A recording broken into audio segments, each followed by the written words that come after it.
Hello everyone and welcome to the PUBG Mobile America's Challenger. This is final night and finals week, and joining me tonight is the insanely talented DK. Welcome, DK. Where'd you put him? I don't see him. But yeah, great. It's going to be an exciting day to get into the finals here. We, of course, seen the teams work their way through the continental stage, right? Essentially, the qualifiers, the league stage, to get themselves all the way up into here. And, of course, only the top teams will be making it into today's games. So, yeah, it's going to be quite exciting to see how these teams are going to look to go about the business. We have an action-packed day. We've got 6 matches coming in. Only for today, because we thought today was a special day. So, you know, we might as well sprinkle a little bit of that extra excitement on top of it. So we're going to have a double Erangel dose. We're going to have a double Miramar dose. And, of course, the best dose of all is going to be the double dose of Rondo. That's going to be making its way in as well. Yes, 2 Rondos. We have head-to-head action with South America, North America, LATAM. We got the top teams of this tournament in these finals, and we have seen such amazing plays. We even got to see that clutch ending with the 1v4. That was insane. And then tonight, back Rondos. Let's see how these teams, let's see how they do it. Let's see how much they shuffle up their leaderboard. Yeah, it's going to be an exciting one. Of course, I'm not sure if we are going to look at the teams. Yes, we are indeed. Here we have all of them right on cue, right? I mean, it was like I knew it was coming. We have our participating teams right here, so we can see we've got Wolves, we've got Faction, we've got Alpha 7, straight out of Nepal. We've got Action in here as well. We've got Zero Mercy, TGAMES, 9Z GLOBANT. We've got Resilience, iNCO, Team SALAME. Then, of course, a face that we've not seen in this event yet is going to be Legion Zen, with the addition of Team Liquid, Game On, Savage, VRZ, Influence Rage, and, of course, Almost There. So it's going to be an interesting one, especially to see what's going to happen with the addition of Legion Zen coming through here as well, right? I wonder if that is going to bring maybe a bit of an upset to what we could have been seeing. Wow, English is difficult today. From these teams, as they are going to be looking to step on up. But I think more realistically, looking at how the teams have been performing up to this point, coming through the continental stage, I'm going to be looking over to Action to see, are they going to continue with that absolute showing of aggression? Instead of worrying about placement points, they just go for eliminations. Is that going to be the player that they're going to bring to the foreground, or are they going to look to maybe change things up? And of course, we did see VRZ bring in quite a bit of that heat as well. Team Liquid also upping the ante. Almost There, coming through with quite a few surprises back in that league stage as well. So I see a lot of potential here, but I think today is going to be the big revealing day, right? Especially with that double dose of Rondo, rather, that is going to be making its way in. There's going to be 2 opportunities for teams to bag as many eliminations as they can. So I think a team like Action is going to be quite happy with that double dose. Yes, and let's not forget the first day of the continental stage, where we got to see the back-to-back chicken dinners from Team Salame. Are they going to bring in the heat? Because they were so hot that first day. Let's see if they can do it again in the grand finals, because now they only have 3 days.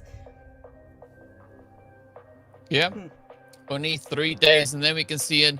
It is going to be Erangel, Miramar, Rondo. It says Rondo twice. If you squint your eyes and turn them sideways, right? It says a little bit of Rondo twice there. But yeah, we are going to be having 2 Rondos. So match 3 and 4 will be Rondo. And then we're going to be having Miramar and Erangel coming in after that. So 6 games is what the teams will have to work with here to work their way through to see who can then secure the greatest bit of consistency in this first day. And I think today is a big day for these teams, right? Because it's the foundational day. It's the day where you get the opportunity to lay down the points to make sure that you don't have to work that hard and stress that much once tomorrow comes around, because this is the map rotation that we are going to be looking at for tomorrow and the final day. So the teams will kind of get themselves used to this rotation. Of course, we also saw this coming through that league stage as well.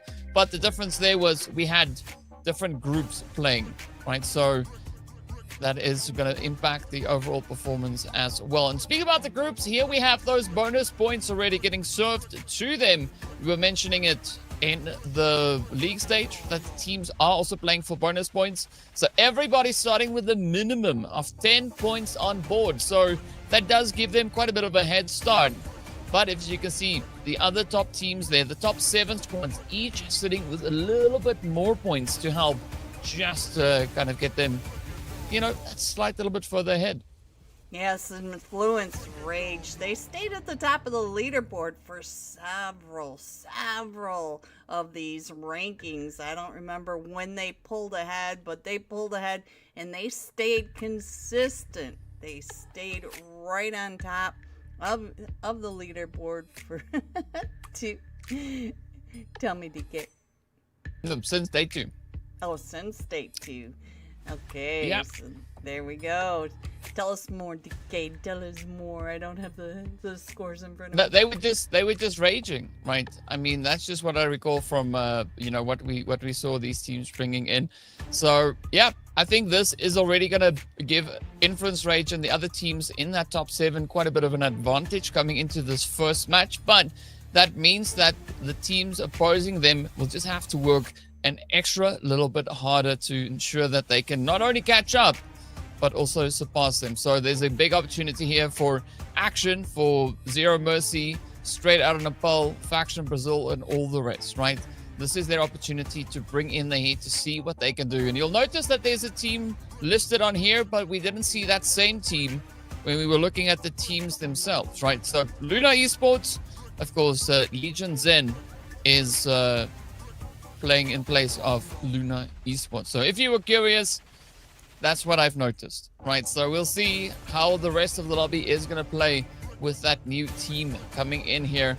Of course, we'll find out exactly just how much of an impact it will have on the overall performances. And who knows, maybe the players there from Legion Zen could look to bring in a little bit of an upset. Like maybe throw a few spanners in the works for a few teams and those rotations. Yeah, I don't see these teams on the right side staying on the right side that long, but the teams on the left side, they are so strong. So the teams on the right, if they want to move over to the left, they better bring it, because they've got 6 matches today, 5 tomorrow, and then 5 or less on Wednesday. So these teams, they have to really step up. They're starting with these bonus points, which are really nice, but since they're spread out as the way they are they really that big of a change for these teams? Yeah, I mean, of course, you were talking about Wednesday being 5 matches or less. Now, the reason why that is 5 matches or less, I'll let the viewers guess for 5 seconds. 4, 3, 2, 1. All right, so the answer for that, of course, right as we hit the transition, is that we will be having Smash Rule coming into play on the final day. And aside from Smash Rule, we will have Golden Rule coming in as well. So for those of you who don't know what Golden Rule means, it means that the viewers have a say in what happens to the last 2 matches of the day, the final 2 games to be played out. So of course, be sure to check out your favorite team's social media, because everything will be posted there regarding that Golden Rule. But yeah, Smash Rule, I'm sure everybody knows how the Smash Rule works. For those who don't, Smash Rule is simple. Once we hit a specific point in the final day, that will then determine how it is going to work from there. The team sitting at the top of the board, they will be the team to try and catch up with, right? You'll take their points, or the winners of that particular match, plus 10 additional points to that. So the objective then is to try and catch that tally, right? So if they have 300 points, you need to try and hit that point of 300. The following match then, after you've achieved that, you have to hit the winner chicken dinner. If you do, you win. That's it. Game over. Done. We're ending the broadcast right there.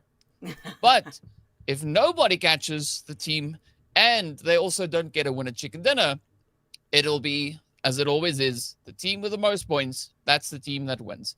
So I think it's going to add an interesting dynamic as to how these teams are going to look to kind of get themselves set up, because looking at the Smash rule coming through, looking at the Golden Rule and all the options available for the Golden Rule, the teams are going to have to really grind their butts off, especially on today, to ensure that they have enough points to not worry when tomorrow and the final day comes around. Yeah, we've got so much going on. It's just gonna, but let's start off with today. Let's see what these teams are gonna bring. Let's see how they're gonna play these rondos. Let's see, are they gonna be strategic? Are they gonna be mostly head to head today? Lots of hot drops, because the first day of the Continental League, we got to see hot drops almost everywhere. These teams were super aggressive. So I'm not sure. I feel like today we'll see a lot of aggression, maybe some strategy tomorrow to get those placement points on top of the head-to-head action, and maybe rotations around the teams they don't really want to battle just yet at the earlier stages. So I'm really interested to see how this all plays out, because thankfully, we get to do this. This is South America, North America, and LATAM. We don't really get this opportunity very often. So these teams are really coming in strong to face each other, figure out each other, because usually it's only during the PMSL that they really get to know each other. Yeah. I think it's a great opportunity for the teams really to kind of see how they measure up against the opposition in an event that is not as high tension as we would have in PMSL, for instance, right? So I think the PMAC is a great opportunity for the teams to kind of just try and extend their overall knowledge of the opposing squads, right? So it's going to be an interesting one, especially knowing that most of these teams have already played against each other coming through the continental stage, which is a fancy way to say league. So I want to see how that knowledge is going to impact the overall game here. Could we see maybe a few potential upsets coming in more realistically, maybe looking to upset the overall standings a little bit more? So, of course, only time will tell. But speaking of which, though, we are going to be getting into our first match here of the day very, very soon. It should be starting any moment now. So it is going to be an exciting day. If you have any call-outs, any predictions, any thoughts as to who you think might be taking the victory in our first game of the day over on Erangel, be sure to drop it in the chat. We do see that Almost There has gotten themselves a little bit of a shout-out coming through there from Sorry. But aside from Almost There, nobody else has received any love in the chat just yet. So be sure to go show that love, and we look forward to seeing everybody get in. Green, now, I think the big question that I've got to ask you here is, what is your hopes for the first game, right? Where do you think we are going to be going with regards to that flight path? Do you think it's going to be a nice one? It's going to be a little bit of a more challenging one? And then, of course, what do you think is going to come through with the first initial zone? Do you want it somewhere crazy, or doesn't it really matter all too much to you? Well, I do like the central zones for the first zone, because it gives the teams their chance to loot up and figure out where they want to go. But when we get those really crazy shifts where we're like all the way down in that southwest, where it's half mainland, half military base, it brings a whole new tension, a whole new level. And I almost would rather see that kind of zone for this first day than the last day, just for the teams, just so that these teams can really dig in and find out about each other, really learn each other, learn rotations, learn game styles. We saw so many great nades. You know that I was really watching a lot of that. We saw a lot of these teams that they were not tunnel vision, even in the heart of battles with the third, fourth, fifth, the parties everywhere. They brought the party, and they just had to make sure they knew where their guests were arriving from. And most of these teams, I noticed they were really good at that 360 view. So Mm. I'm just excited to see how these teams are going to play it together now that they're all in one group, because we were in separate groups last time. Now Mm. we are all one main group, and they have to learn all these Mm. teams in this group. It's going to be, I think, quite a bit of an impactful first match to find out exactly how these teams are going to be measuring up against each other. But we should be hopping into that in just a short few moments. Let me take a quick look, see here. What do we have? Not quite sure what is currently happening, but we'll get into that in a short few minutes. I am seeing that S2G is getting some support in the chat. I mean, it just shows you, S2G getting shout outs even when they're not participating in an event. So, True yeah, fan. go S2G, I guess. Then we do see Alpha 7 also getting a little bit of love coming through in the chat as well. There we got Zero Mercy getting a shout out as well. So Aram Khan coming through with that shout out. We see UDT also showing a little bit of love for Alpha 7, Sia Gaming. So, yeah, if you've got a team that you are supporting, Maurice also shouting out Alpha 7. But speaking about Alpha 7, it is going to be time for us to see where Alpha 7 and the rest of the lobby are going to be looking to drop on down. Wolves coming through with a bit of support in the chat as well. So show everybody all the love that you can as we are getting ready to get going here. The flight path is going to be starting us over in Lipovka, and it seems like it's heading all the way through to maybe even Zaki. So that is a wild start to the play here.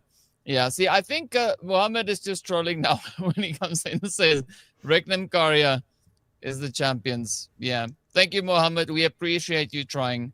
But unfortunately, you're going to have to choose from the teams down in the description to say who do you think is going to win. Until then, Green, where do you see the zone going? Because I honestly, I heard what you said about that southern zone. But, yeah, I think maybe even a western or northern zone could also add a little bit of spice to the mix.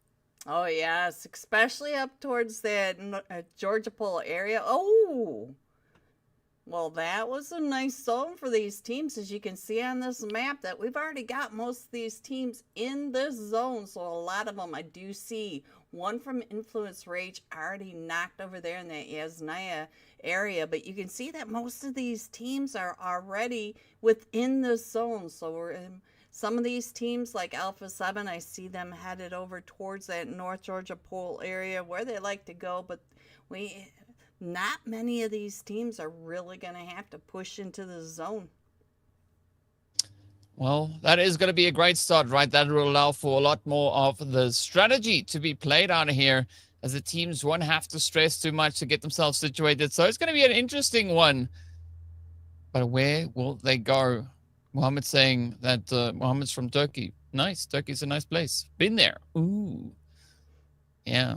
So straight out of Nepal, 5 points. Team Liquid are in a fight. I just saw Team Liquid knock one of them from straight out of Nepal. Straight out of Nepal usually goes down to that Milta area, so it'll be interesting to see if they're over here by the Wolves. As the Wolves are getting set up, they're getting their vehicles and getting to the farm, getting ready to loot. Now we got another one from Influence Rage Federal.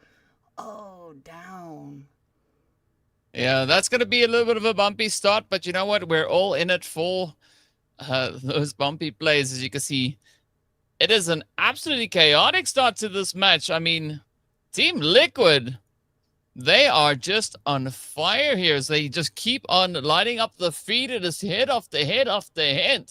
We're, of course, going to be jumping all the way up into that Savoni side where we did see Savage and VRZ going about their way. It does seem like, well, Team Liquid are taking care of business as we are seeing quite a few players drop down. We are now sat with, 65 players remaining. So quite a bit of a heavy hand has been dealt. But let's see if Franco and the other goats can get hold of VRZ. I mean, I also like what VRZ was doing in the league stage itself, right? As we got closer and closer to that final match, they started ramping up their performances more and more. So really good to see that pacing coming through from them. But are they going to be able to kind of pick up where they left off all the way back in league? Oh, so far it seems to be quite a bit of a challenge here, as it's now going to be up to well, I believe Cantera coming through from the opposite end, looking to bring in a bit of assistance because the goats are just eating everything up. They are not leaving a single shrub around, but the pressure's now on Cantera. Can they look to get that play? Can they move into the fight and maybe bring some kind of opposition onto Savage? Savage, living up to their name. They are savage, and they are coming. Oh, did he go down? I thought he just went down, but here comes the Molly. It is a 1v4 over here as they are pushing up aggressive over onto VRZ, and Pixelgo goes down, and now Canthera. Oh, but the 3v3 still standing. They'll be able to get Pixelgo picked back up, and we are now 4 limbs into this first phase for Savage Esports. Well, let's see if they can get the ball going here. Can Action also find a little bit of that? Of course, not too far away from that northern side, but a little bit closer towards school and those apartment buildings. Straight out of Nepal, down to a duo, all the way in that farm region. This is quite interesting to see already. Quite a bit of a hole being punched into the side of them. But can they pick it up? And can they follow through? Can they bounce back? Because, I mean, straight out of Nepal, they had a pretty decent performance coming in league. So I'm expecting to see a bit of a continuation of that over here. Yes, and we know that Straight Out of Nepal was in that fight with Team Liquid early, and I think Straight Out of Nepal might have moved out of Milta, but they moved right over towards the Wolves. So now Straight Out of Nepal is sandwiched between Team Liquid and the Wolves, so they have got to figure out what they want to do as a duo. Just moving in, we are still 2 minutes into or from stage 2, so. Ooh, I think we got another fight coming up, and we do have almost there, pushing up onto iNCO. It looks like maybe, almost there, gonna try to move on out of there. Wolf cannot get away from 7 though. 7 getting an elimination over on almost there. 90 up on that hill. DK, we are starting off with a lot of action. Yeah, it is pretty hot, pretty sweaty. Let's see who's going to be the next one to bring it in here. Phase 1, as you said, almost at its end. Grillin and the rest of iNCO looking to see, can they secure Yasnaya Poliana? Almost not really fully committing to the aggression here. But I like the spread coming through there. A little bit further in the zone, right? You can see Action just playing for that slightly more southern positioning. And they do have a little bit of company there as well. So several teams now starting to get themselves situated much, much closer to center zone. Even Shelter has a little bit of love there. As you can see, the Wolves just hanging about. So Malta has also a bit of action that could maybe be brewing on that side. But I think it's good to see that we don't really have any teams situated to that southern side of the zone. I mean, 9Z, they're still on the main island, so they've not really converted or pushed all the way through to that far southern angle. So the team's not in a position to be too phased about anything, as that blue is almost completely done, rather closing up. Action now just waiting to see where that next shift is going to be taken in before any decisive moves start to come on through here. Yeah, it looks like it might be one of those Rozhok River zones towards that end. That's my guess. I'm going to think that we're going to be right around here towards those final stages. It's just my gut feeling, but we'll see when this zone starts to close up and where these teams move. But I feel like Action may be in a really good place to defend. They can get the points as the rotations go by, but they just need to defend this compound. I feel like they're going to be in pretty good shape. But I do see the edges zone going through the O in Rozhok. So it looks like we may be shifting even further to the east side. So we'll have to see if we go way over towards the mansion for the final zones. What's your guess, DK, before we see the map? Tell me, where do you think we're going? I want to see North, right? I'm gonna stay with North. I want to see maybe Yasnaya Poliana being played. That's where I'm hoping it's going. But based on what we see here, just based on the distance up in Savoni, it might have already shifted a little bit further down towards that southern side. So either which way, it is going to be pretty tough for the squads to get themselves situated. Savage now going to be experiencing a little bit of that pressure as they run up onto Alpha 7.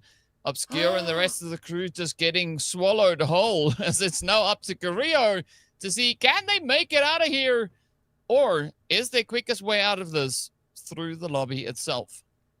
Carrillo going down to Savage.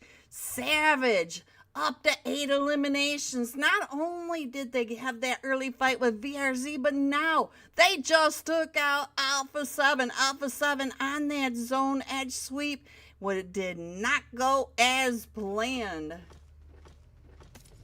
It's unfortunate, but you know what? For Savage, they got to be pretty happy about this one. You've already mentioned and pointed out the 8 eliminations. That is the way to go. But, yeah. Are they going to be able to follow it up, though? Can they continue with this push? Can they double down on the aggression? I mean, they're giving a little bit of that that team action, action esports kind of basing that we saw in the league stage. So this could be a very healthy approach here for Savage. But, of course, we want a bit of a change-up. We want to see those placement points coming into play here as well. So now the guys continue to focus on rotations. But I want to see what the rest of the zone is going to be bringing on here. I can see Game On up on Potato Hill. I do see the players there from Team Salame just on the lower edge. So again, a nice little bit of leverage and high ground positioning that they can look to play for here. Yes, Game On right on top of Team Salame. Salame. They did get those back-to-back winner chicken dinners on this first day, and it does look like Game On is just going to go ahead and let them hold those one stacks. So we'll have to see what happens. Quite the interesting background we got going on. Yeah, we love these backgrounds. But now is Game On going to be able to keep that game going? As well, there's going to be that shift still coming in here. Well, if we're in Potato Hill area, it means that the zone has shifted to the east, and I would maybe say potentially even to the southeastern side of where we saw that playable area. So it's going to be an interesting shift here. Looking to see how the players can maybe look to get themselves situated. There's a weird noise. I hear it. That's what I was talking about for the background. There we go. Thank you, production. Thank you.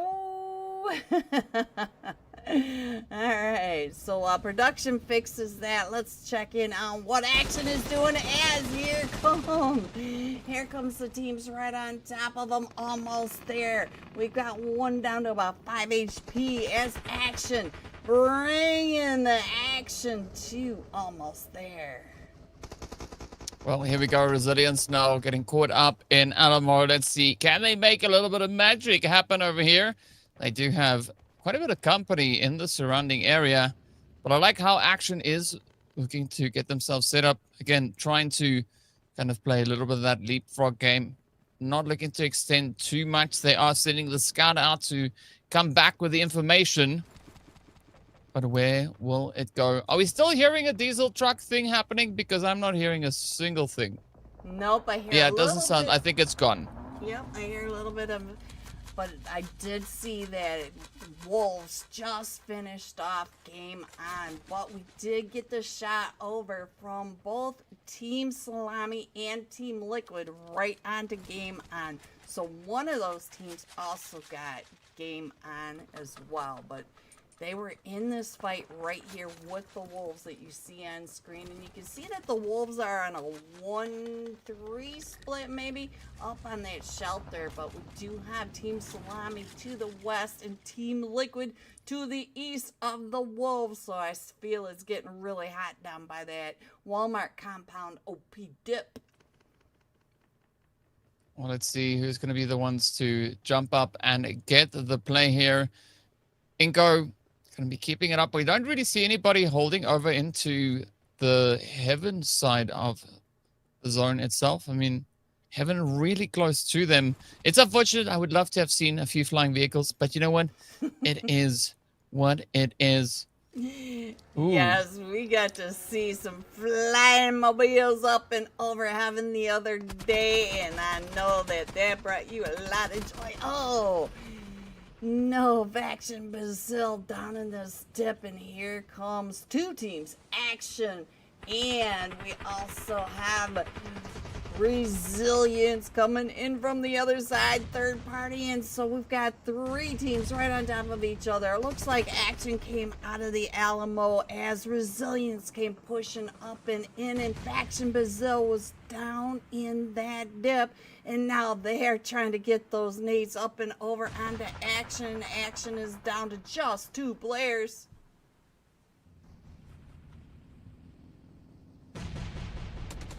Ooh. I'm just listening to some of the sounds that we have here.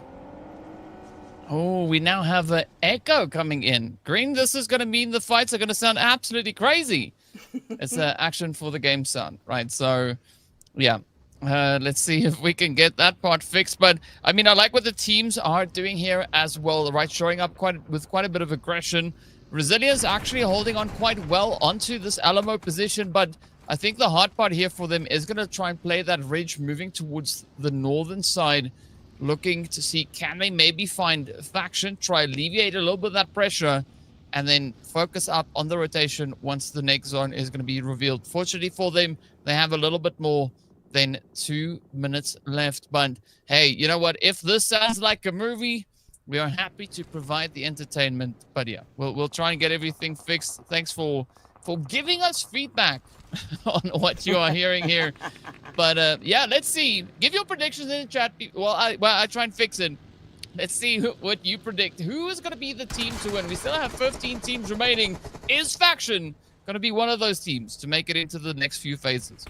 And Faction now pushing up onto Action right there coming in. We've got Faction Brazil. It is he gets one down, so now it's a 1v2 as they come pushing right up and in. Action coming there. Action almost had that. We have fitting down to about 2 HP trying to hold off the 1v3 push coming in from Faction Brazil. And now I do see that we are down to the top 13 teams. We have 40 players remaining as we are just a minute away from stage 5 where we really crush them in. The Wolves now pushing right up and in onto Resilience. We got Coops throwing the nades up and over up towards that rooftop, but I'm not sure Coops is able to see that they are all right down inside. None of them were. Oh, what a nade. So now we are down to just a duo for Resilience's Coops is coming up and around. Coops sees him as he comes in. Coops is down to 5 HP and he gets hit with that nade, and now 2 of them are down. Wolves are down to just Badone. And Badone going out. The Wolves going out in 10th with 5 eliminations. But now, Faction Brazil pushing up under Resilience after that third party. Coming in for the third party.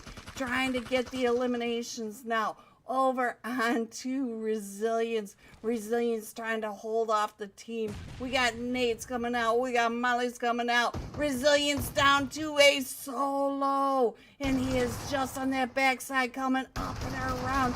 And he's down to about 5 HP. And there goes Resilience out in 9th place with 5 eliminations. And we still have Legions then.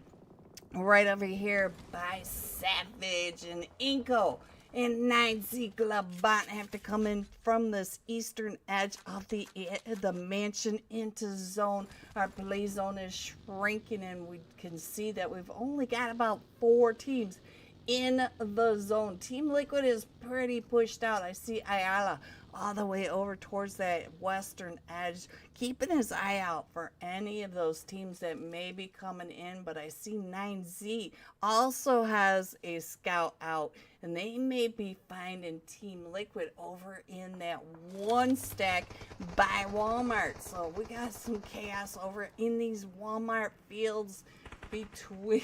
Oh, here we go. Savage keeping an eye over onto Legion Zen, our newcomers to this stage, and this is the finals day, match 1. Well, let's see if oh, okay. All right. So Luna is still here. They are now just called Legion Zen, right? Because we see CamC and everybody else over there. It makes a lot of sense now, right? Same team, different name.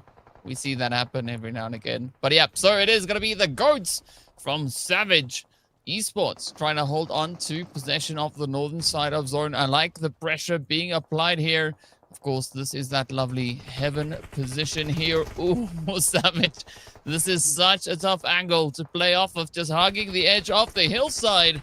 But it is in preparation for Rondo, so I think it's actually very decent for the teams to be situated right then and there. Now, it is going to be Gold King.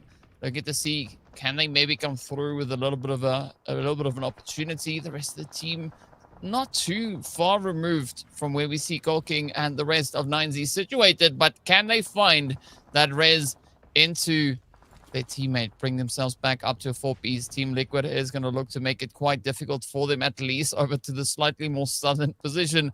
But all the rest of the team screen all crammed up in towards that north. We do see a few predictions for Savage coming in, being the next call out to see, well, the answer will be revealed in due course. But yeah, now it's going to be Team Liquid Chief getting picked up. 11 eliminations though. 11 for Team Liquid. And now we do have a couple of these teams pushing over to this quieter side of the western side of zone. We do see that north side does have 3 or 4 teams right on top of each other, and we've already just seen Team Liquid, ooh, and 9Z there right on top of each other. Now 9Z going down to just a duo. We've lost Remix and Reyes. Oh no. So now Colking trying to pick up his teammate Ayala across the way, trying to get those shots, trying to make it as hard as possible so that 9Z cannot pick up their teammates. And we're down to the top 6 team. TGAMES going out now. Over here towards your heaven, DK, we still have a chance at those crash and burn hill jumps. Well, let's see. Are we going to have some flyers going left, right, and center? As the pressure is going to be on now. iNCO still trying to make a little bit of something happen here. Zen looking to see, can they find that calmness before the storm, right? Can they keep that Zen going? I mean, this is a very good position for them to be. Is it a great spot with regards to the zone itself? We'll find out. Of course, the next zone shift is going to determine whether or not that position of theirs is going to be prime real estate or not. But I like what Zen is doing here, trying to move out in anticipation of a potential southern play. iNCO still going to be keeping the pressure up here, looking to see, can they keep them kind of stuck in the current spot? Now, CamC getting hit as iNCO will not be backing down. Oh, these utilities can be absolutely devastating at this point, Green. Yes, and I see that 9Z down with Team Liquid are still battling it out as well. So we have fights going on every angle of these final zones. We are in stage 6 now. You know that these teams are right on top of each other. We have very little cover out there in this field between Heaven and Walmart. And you can see now that we've got Team Liquid pulling right up on the 9Z with Faction Brazil, trying to spray down both teams as they are in the head-to-head out in the middle of the field. Well, that is not a great spot to try and play through, as we do see Team Liquid getting taken out, but 13 eliminations to their name. Absolutely insane start to the day. But now it is still going to be iNCO looking to keep Zen kind of locked in. The blue slowly ticking away as it's closing up. See the smoke gun coming in here. I mean, I'm curious if anybody's going to look to use a mortar, if that is even available when we get over onto Rondo, now that I can see that crosshair. But who needs a mortar if you've got utilities, right? And your name is Bruno. You can just start yeeting all the grenades up to the top of the hill, looking for a little bit of that damage. But Savage, they've actually been pretty quiet so far, not making too much noise, just kind of keeping themselves somewhat reserved on the edge. But I like the setup here from 7-8, conveying a lot of info across to the rest of the iNCO players on that lower position. 9Z getting spotted out in the field almost. Vitaly just looking right in their direction, but not being able to see them. However, Faction Brazil has spotted them. The shots are starting to connect on in, and up comes Faction with a full send now on Reyes. Down they go. And that is 9Z out with 11. So we've been seeing 2 squads so far here, Green, hitting the double digits with regards to those elims. And the beautiful nade placements. That was another team out by a nade. These nades, these teams are using all their throwables. They are using the utilities that they have. Not only the utilities, but the hardcover of their vehicles. These are the top tier teams of North America, South America, and Latam. Well, the pressure is still on here. All 3 regions looking to bring in quite a bit of heat here. But can Savage take that heat to the next level, as they are just patiently awaiting iNCO and the players from Legion Zen to bring in a little bit of something here. It's a tough angle here to navigate through a bit. I mean, Savage here, Green, they have to move up. They can't spend too much time here. They have a minute and a bit to go. But fortunately, they are on the short side of zone, right? So Legion, they're going to have to make a play here.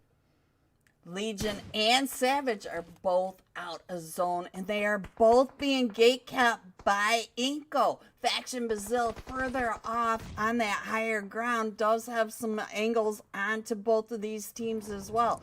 These teams do have to figure out where they're going to go, and they need to do it within 30 seconds, because at this point, the blue zone is going to really, really punish anyone outside. So let's see whether or not iNCO is going to get that jump though. Savage trying to move up. 7-8 finds the first. It's not a goat. Getting the pressure applied to them now. Numero, Franco, the last 2 left to try and make a difference. 2 eliminations away from hitting double digits themselves. They do find 7-8. One more hit comes in. Oh, but Savage now going to have to pick this ball up and just throw it down the mountain, as iNCO is going to look to come in with a little bit of a defensive strategy here.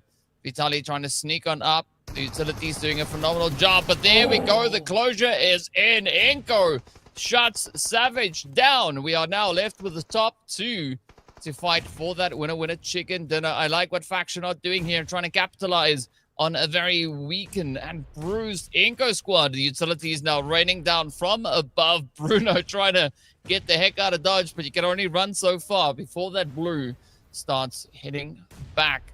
Now, this could be the opportunity for Faction Brazil to come in clutch to claim that victory. iNCO also hitting the double digits.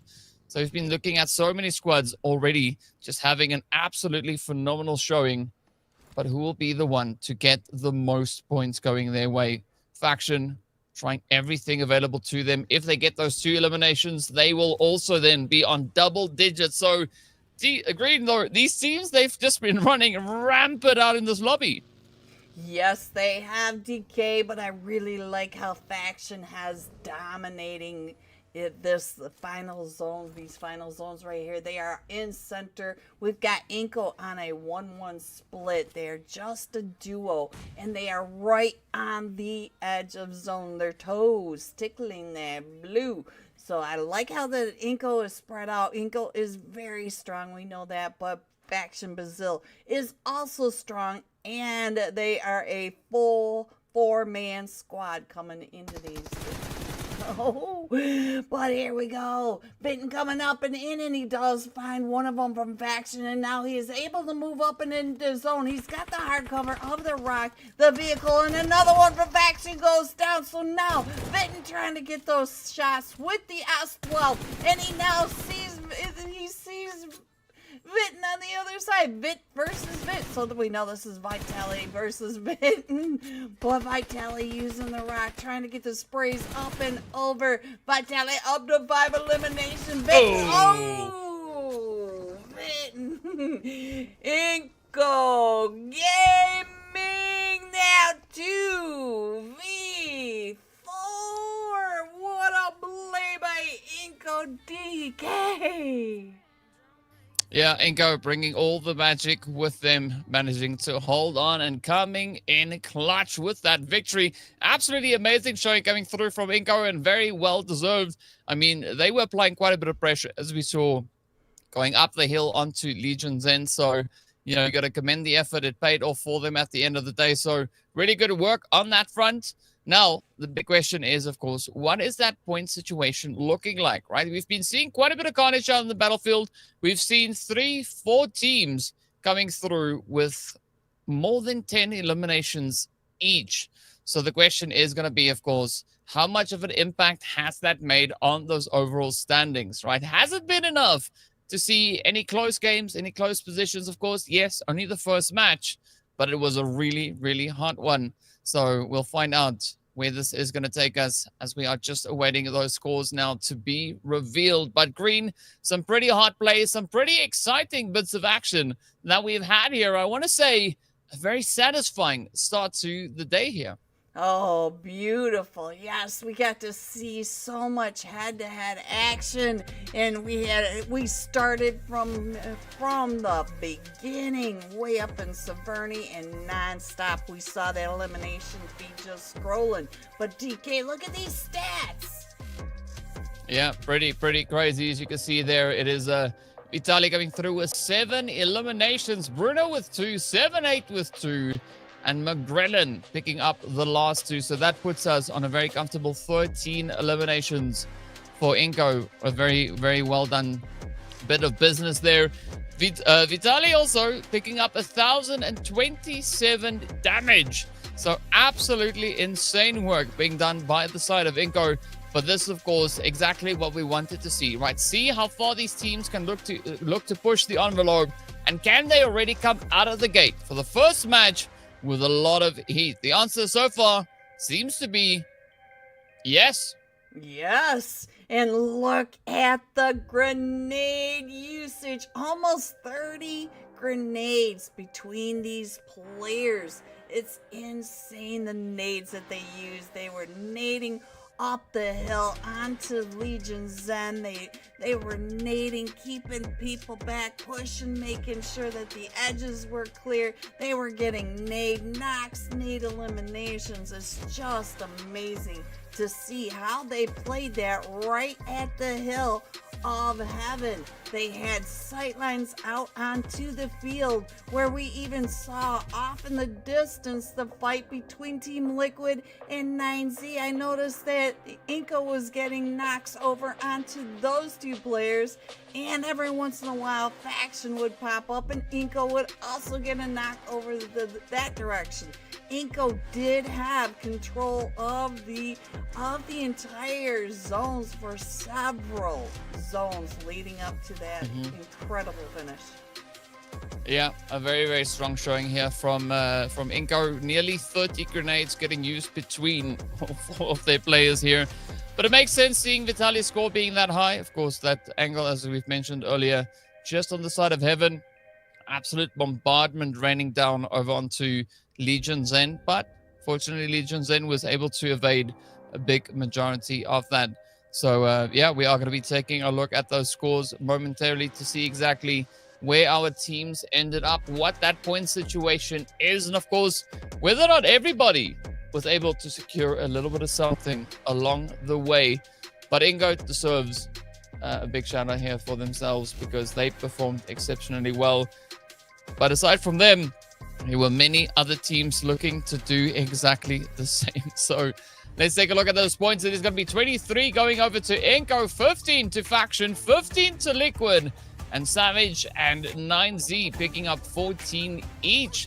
So we do see quite a few teams not picking up any points, right? All the way from straight out of Nepal down to VRZ. So 6 squads getting back to the lobby with nothing but donuts. But an absolute aggressive showing coming through from both iNCO, 9Z, and Team Liquid, all hitting an excess of 10 eliminations each. Faction Savage coming really close, of course, stopping over on 9. But as we can see then, of course, right, Legion Zen finishing on the 4 points there, all of which came through from placement. The same can be said here for the players from TGAMES as well. But everybody, they were just cooking it up. Resilience and Wolves only capitalizing on the aggression for this match alongside Zero Mercy and, of course, Action. So, yep, the teams taking a few different approaches to getting themselves right in onto the scores to make sure that they can maybe bring a little bit of something to the table. But for our next match, we are going to be heading over onto Miramar. So this whole situation that we have with the points could definitely look to change up quite a considerable bit. As we know, Miramar allows for a slightly different playing strategy. So the teams could really look to capitalize on the range, look to capitalize on that extra little bit of a, change in the factor as to how this game plays out. Yes, I'm interested to see how Influence Rage is going to answer, coming in at the top of the leaderboard and going out with 0. So they are at a flat 20. Yeah, flat 20 indeed. So, yeah, no points for them just yet. Not quite sure what the case is with that, but here we have it. It is going to be all our placement points just strewn all throughout here. And of course, if you're curious as to why there's already 10 points on the board, there's a thing that we have happening over here, bonus points, right? So it is interesting to look at all of this. But the big question, of course, is will the teams look to change it up as we get into our second match, right? Are we going to see iNCO Gaming holding on to that pole position that they already find themselves in? Or will there maybe be a little bit of a change coming through here as the teams will look to double down on the pressure? I think the rankings that we are looking at here, it's needing a few things along the way. So this is a somewhat of a representation from what we should be looking at. But as we know, Luna Esports, aka Legion Zen, they scored 4 points in the last match. So we have them on 14 points, so they should be up in that 11th place. But you know what? Math is a complicated situation. So we'll see as we get into the later stages of the day. Hopefully, we'll have all the mathing the way that math is supposed to math. Yes, math is hard. We know that. But iNCO Gaming, do you think they're going to keep the momentum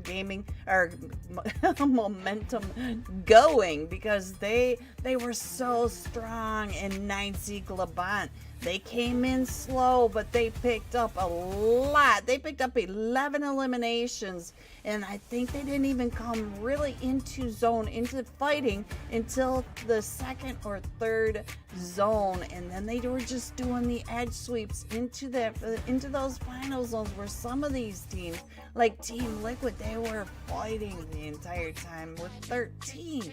So it should be interesting to see what these teams do. I'm really, really curious if they're going to keep the momentum going or if they're going to kind of slow down and do the Miramar strategies that we see so often. I'm hoping for the Miramar strategies to be quite prevalent here, as we are going to be having 2 servings of that come through. But I think realistically, this is all just in preparation to see what Rondo is going to give to these teams and how they're going to look to rotate through. iNCO, there's not much that you can falter on the way that they've started the day. So I'm expecting to see a little bit more of a continuation of that as we get closer and closer to Rondo itself, or even closer to the end of the day. But I'm curious to hear what our viewers are thinking. So if you are just joining us in the chat, let us know who do you think is going to be clutching it out in game number next. Of course, it is going to be the Desert Dunes, so there will be a lot of opportunity for a few sneaky approaches to be played here. But yeah, Green, overall, first match, very exciting. Yes, it was. I loved how hot and how sweaty these teams came in. They came in ready DK. I feel like they were all just right there on point, but each of them were on point, which made it even more of a struggle for some of these teams that are so dominant that they have to think, well, maybe we should think about this before we just go poking our noses into their kitchens. Yeah, I mean, there's nothing really too much wrong with a good nose poking, right? You just got to be careful. You got to watch out for those spots because apparently there's a lot of steam that could be coming off of them. So, yeah, you do have to bring a little bit of caution to the table as well. But of course, we don't want to see caution when we get into Miramar. We want to see these teams just keep going, keep applying, and just keep on pushing as much as they can. Because if the first match is anything to go by, we are going to be in for quite the day. It is going to be absolutely full to the brim with chaos, carnage, and mayhem. So, yeah, really looking forward to that. But of course, the only way to know how the second match is going to work out is by heading into that second match. So, of course, we are going to be heading into a break very, very soon to get everything locked and loaded and ready to go. But yeah, if you've not dropped your predictions yet, drop them in the chat. What do you think? Where do you think our flight path is going to go this time, DK? Because we've been coming in pretty central in our Miramar matches. Do you think it's still going to be? Oh, there it is. All right, seems like there is no break. We just run straight into it. But yep, it is indeed us heading straight into Miramar. So let's see how this is going to plan out. Of course, we have a slightly reduced look at that flight path. As you can see, of course, it is ending up all the way up in towards Puerto Pareso. So I'm assuming that it started somewhere round about Oasis, right? Based on the trajectory that we have here for the flight path. But the big kicker, the big decider, of course, is going to be that first zone. Yeah, I see quite a bit of action headed over towards that El Pozo western side. I can see 3-4 teams, TGAMES over there, Savage Esports, Wolves are headed that way, BRZ I think is right in that mix. I see Alpha 7, Carleo's name just popping up right in front of me, Faction Brazil headed down to San Martin, but I see quite a few clusters of teams over the Leones and Impala area as well. So here we go. A7 trying to get up and in to get these cars, maybe the rotation. And our first zone does pop. So we're going from Jumeirah Leones all the way up through that San Martin area. All right, so let's see who's going to be the ones to get it going. I mean, I like where this is, what the whole setup currently is looking like. But the big question, of course, is going to be who will be able to not only get their hands on a bit of loot, but also bring in a little bit of that, that play moving into the next few phases. Because I think looking at where the zone went, right, being centered up onto Picado, it does add a little bit of spice into the mix as well. So we do know that we have at least one team up into Picado. I'm hoping that they can look to fortify because the surrounding area is going to come quite contested. I mean, Los Leones not looking too crazy, at least not for the time being, as you got Zero Mercy moving about their way a little bit more towards that northern side. But they do have Team Salame here with them, so they will have to be a little bit cautious. They can't just go out here running, you know, without a care in the world. They have to keep their wits about them.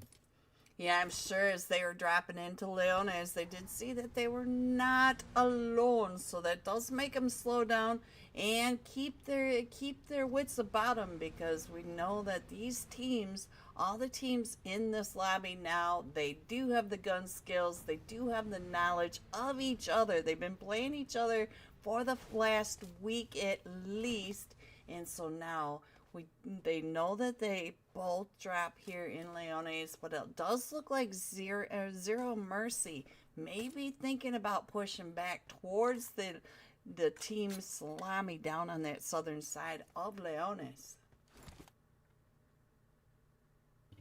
All right, so what was that skin? That skin had outlines. What? Where's that? Team Salame though. I wonder if they're gonna maybe find themselves a little bit of that Zero Mercy action, right? You can see Nightmare, but it's only 2 players from the side here of Zero Mercy currently held up in on Los Leones. Where did the rest of them go? Did they maybe go looting a little bit further on towards the western side? All right, no, okay. So we can see the rest of them a little bit further up onto the northern approach. But I like this angle here. It is Nightmare with a little bit of that backup. Ooh, if they timed the shot well, they could find the Jogo right here in the approach. But it's all a little bit risky, right? It's like almost swimming in shark-infested waters. You know that there's a little bit of something somewhere. You could get bitten, you could not. It's all a bit of a gamble. Speaking about a bit of a gamble, Natalio gambling with a connection here. Just using that mummy skin while standing on the beach. I think it's actually quite fitting, right? At least there won't be any sunburn coming through for Natalio. So, you know what? Keep chilling. Just keep on soaking in all the sunlight there. Hopefully, they'll be able to make it back and join us in this match again. In the meantime, it is going to be the players here from almost there. They've started out actually not too far away from Los Leones. A little bit closer to Impala, I would say. But now, coming through with the rotation as they head further and further afield, it could be an interesting setup, especially going deep into the zone. And I mean, we did see Chumacera and that whole region, right, being quite open for the taking. So I wonder if anybody's going to look to venture that far into the zone. Yeah, but we know that almost there in straight on Nepal, they do drop over towards that Impala. But I did notice when we were watching almost there that straight on Nepal was just to their north. So straight on Nepal, maybe scouting to see where it almost there are headed. But look at the split from almost there, trying to figure out where they do want to set up for these later stay. Oh, and here it comes. Zero Mercy, the first to draw blood onto Team Salame. You can see that we've got, I think that was Salmon pushing right up and in, Nightmare right behind him. But here comes the rest of them pushing up onto Team Salame. They know that they got that first initial knock, and here comes the rest of Team Salame to try to help as Nightmare still pushing right up and in. Nightmare is not too far away from a 1v4. We do know that there is a knock onto Team Salame, but with all 3 of them now there, it should be able to get that teammate pick back up. Well, I mean, team pickup's always a very handy thing to have available to you, right? If you have the numbers, it can really help you go a long way. Unfortunately for Team Salame, they can't really do any team pickups, right? Because they have been reduced down to that 3-piece. But again, right, getting stuck in Los Leones, especially when it's on the southern side of zone, it's not necessarily too preferred, right? You want to see if you can maybe get a little bit further situated, maybe looking for something slightly more towards that western front. So if Picado or any of the surrounding areas might be appealing to them, I want to see Team Salame look to rotate up there. Of course, they were also one of the teams that were performing quite well when it was the league stage itself. So I'm hopeful that they'll be able to replicate a little bit of those efforts coming into these matches here today. Straight on Nepal has found where almost there has decided to call home, but it looks like almost there might be in a different split. Yes, they are. They are on a 1v3 split. We got Wiz across the street in that barn, and the 3 from almost there over at these houses up on that ridge line towards the Leones western edge.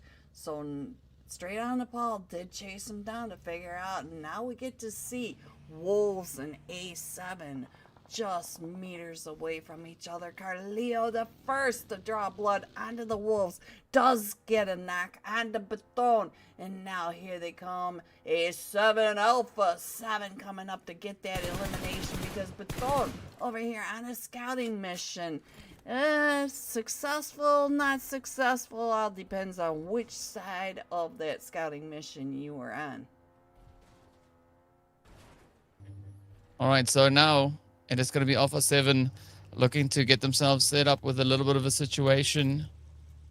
looking to get their share of the spoils here. Their first elimination in the bag. One down, hopefully more to go as they are heading further and further in the direction there of Chumacera. I'm curious if Power Grid is going to be receiving a lot of love, right? We do have quite a few players already, or teams rather, situated in close proximity to it. Well, that was earlier when we saw the teams looking to get themselves kind of dropped into their loot locations. But now, as we drop up into Picado, it's going to be the Wolves holding on to here. And I think that is Resilience a little bit further towards that north of Picado position. Oh, we do see Team Liquid also just there on the side. So whoever's going to look to rotate up have to bring in a little bit of caution, because they are going to be a whole bag full of surprises coming through here, as TGAMES also now looks to descend down into the lovely Picado. We see vehicles doing a whole bunch of fancy moves. We got smoke coming out of places it's not supposed to, but now the shots just doubling down. Let's see, can Resilience lock it in? I love the fact here that Faction Brazil also looking to bring in quite a bit of pressure.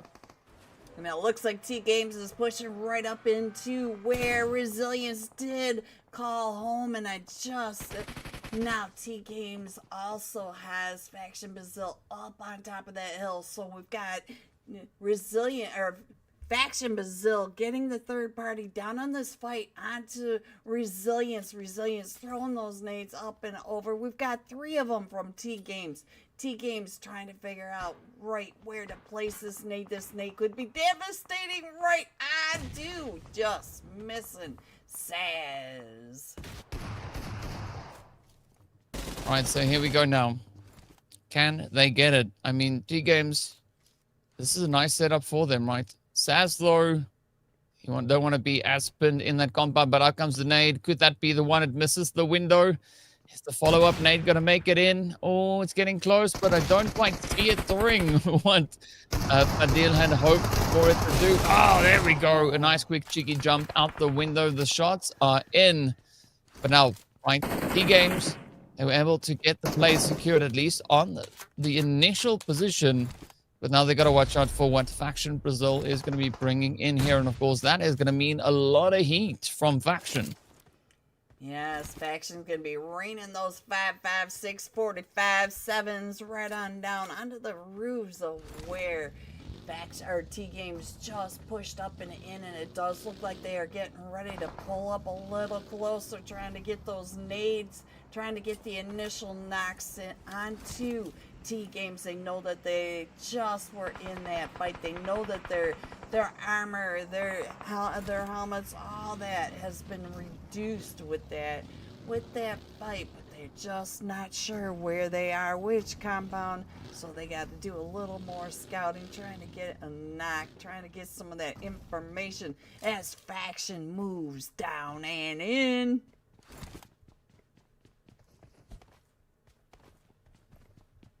So you were talking about heading the down right in, right? But, I mean, things are looking pretty tight though, right? TGAMES, you gotta watch out. Faction hoping to find a little bit of a jump play coming in on the side. You can see Alpha 7 finding a little bit of action in that feed as well. So there's still quite a bit of contention happening all across this zone. Not quite sure if Retaliation, or Resilience rather, will be able to bring in the Retaliation and survive. We see INF also finding VRZ. VRZ doing pretty good so far. 2 eliminations up. Now knocking on the door here for Alpha 7 as the Nox are going to start to find their way on through. Zero Mercy essentially getting quite battered and bruised over here. But is Connie C just going to sit there and tank a little bit of the blue? Fortunately, it is only phase number 3.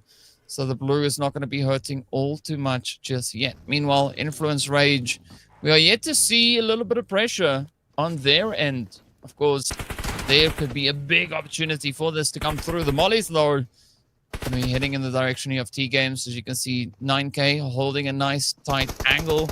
But is it going to be sufficient? Will that allow them the angles onto Faction? Because once Faction gets that opportunity, it's going to be really tough to stop them. But 9K finds the hit. S12K now looking to reign supreme. It is going to be even more pressure getting applied as Faction continues to move inwards and upwards, trying to play every potential angle. I like this from Faction though, right? A really good wraparound approach that they have coming in here, but it is going to be up to Vitin to see, can they hold steady? Game on. It's going to be the first squad out of here as they walk out with 1 elimination to their name, so not completely empty-handed. Oh, we see Team Salame, the next one to fall. Unfortunately, not as fortunate. But now, the spray is trying to come through the window, but it's Faction with a full send, full wraparound push. TGAMES now need to keep their ears on a swivel. Faction not being too hindered about this play as they do spot Buddy's team rotating up, just popping a few shots in, but now they got to focus back up as they do find TGAMES. But they'll also find themselves a beautiful serving of blue coming in. The Shotty reigning supreme, as you can see, Lennox just popping it in head after head. Zone up, sent it up onto Graveyard. So it is going to mean a little bit more work for Faction to get out of this compound, walk 5 meters, and then be safely within that zone. Yeah, I see Influence Raged right there with Legion Zen. We got action straight out of Nepal, almost there, right on top of each other down in that southeast. So we're going to see all these teams coming in on top of each other. We got the Wolves coming in right on top of iNCO Gaming, hot from that last match. Are they still hot this match? Because now they do have the Wolves coming in and maybe Influence Rage, but Influence Rage going to that north side, doing the zone sweep. DK going right up into 9Z GLOBANT. 9Z also hot after that last match. Look at this, he is down to about 5 HP. He spent a little bit of time in that blue. Yeah, sipping on a little bit of that blue juice. I mean, I can understand the fun and the tickle, but, you know, it's only fun for so long because it's quite detrimental to your health, apparently, or so says my doctor. I don't know what my doctor really knows about PUBG, but hey, I'll take it, right? Of course, none of that is true. It is going to be 90 on that far southern side, trying to make a little bit of magic happen. The same here for 9Z as they found quite a bit of a head into the side of INF. Influence now going to try and respond here. Ooh, Gold King not able to clutch a 1v2 play this time around. But we do see even more teams now starting to drop on down. It is going to be Legion Zen going out. We can see 9Z going out with 3. Can Influence Rage get this play secured? Diego getting popped in the vehicle, but you got to get the heck out of that blow if you want your teammate to stay in this fight. I was talking about 90 looking to contest this 1v4 push. Oh, they do find Hyde, so that is one beautiful opener. But now 90 needs to make it sound like there are 20 players in this compound. Otherwise, Action are just going to full send it. Yeah, and we've got straight out of Nepal also paying attention that they know they are looking for almost there and now. We should have the third party, and here comes the push onto almost there. He is a solo 1v4 situation as Action pushes right up and in. He's got that shotty. Oh, Influence Rage going out. Almost there going out. We are down to the top. 9 teams in our zone just in phase 4. Yeah, some pretty phenomenal showings that we've been looking at here, but it is still going to be a very action-packed push to come through. As you can see, Wolves are going to be centered up quite well within the zone. They have a lot of teams in the surrounding area, so they can't really make too much of a move, at least not for the time being. But iNCO is going to look to extend their overall positioning, moving closer and closer. And this could be right onto the Wolves themselves. So if the Wolves are not careful, Coops could be in for a world of pain. But fortunately, Doran is there to provide a little bit of overwatch. So quite a bit of information getting shared between the teammates there. But now the zone has moved a little bit more towards the west. Graveyard now is going to be on the eastern side of zone. So this will be applying a bit of that pressure onto iNCO. So they're going to have to find a way to kind of rework this rotation, get themselves in. I mean, it could maybe mean a bit of a push over onto the Wolves, or they could look to play up towards that north edge rotation. In the meanwhile, iNCO firing off a few hits straight out of Nepal. Taking a slightly more reserved position here, right? They are going to look to play within that hard cover. They have been able to secure themselves a few eliminations. And now Oliver is going to be looking to add a bit of a twist to the carnage, as they have spotted Gigante just poking their way through the door. But can they get the knock? I'm not quite sure if they'll be able to get a confirmation, but there is going to be an opportunity for potential knock to come in here. And we can see that Alpha 7 is also moving up and in and does get a knock over onto Action straight out of Nepal. Staying in the hard cover with Action pulling up onto them. And Alpha 7 up on top of that ridge line, getting the shots down in. You can see that straight out of Nepal is right there next to Alpha 7. Oh, here we go. Revo popping it in. Bob getting hit. Action now in a world of hurt here. One well-placed hit could end the entire run for them. The same situation is, of course, happening up on towards the north. As you can see, VRZ just staring down the flames. But unfortunately, it is Team Liquid to get the flush on them. As the waves of pain continue to hit on through. Action now adopting all different strategies to bring their team back into the fight. Hyde, yeah, needs to go away from here, as unfortunately that health bar is going to run out. The pressure coming through from the edges. I mean, Action just in such a sticky spot. So much so that the only place for them to go is right towards the lobby itself. Now, straight out of the bowl. They will be presented with another opportunity here. We did see Alpha 7 holding right alongside them. Team Liquid, in the meantime, they are coming in quite aggressive into today's games. I mean, they've got zero chill. They're just like, you know what? We're going to try and fight with everybody and their friends, because why not? This is PUBG. We are playing for points, and we're going to try and make every single point count.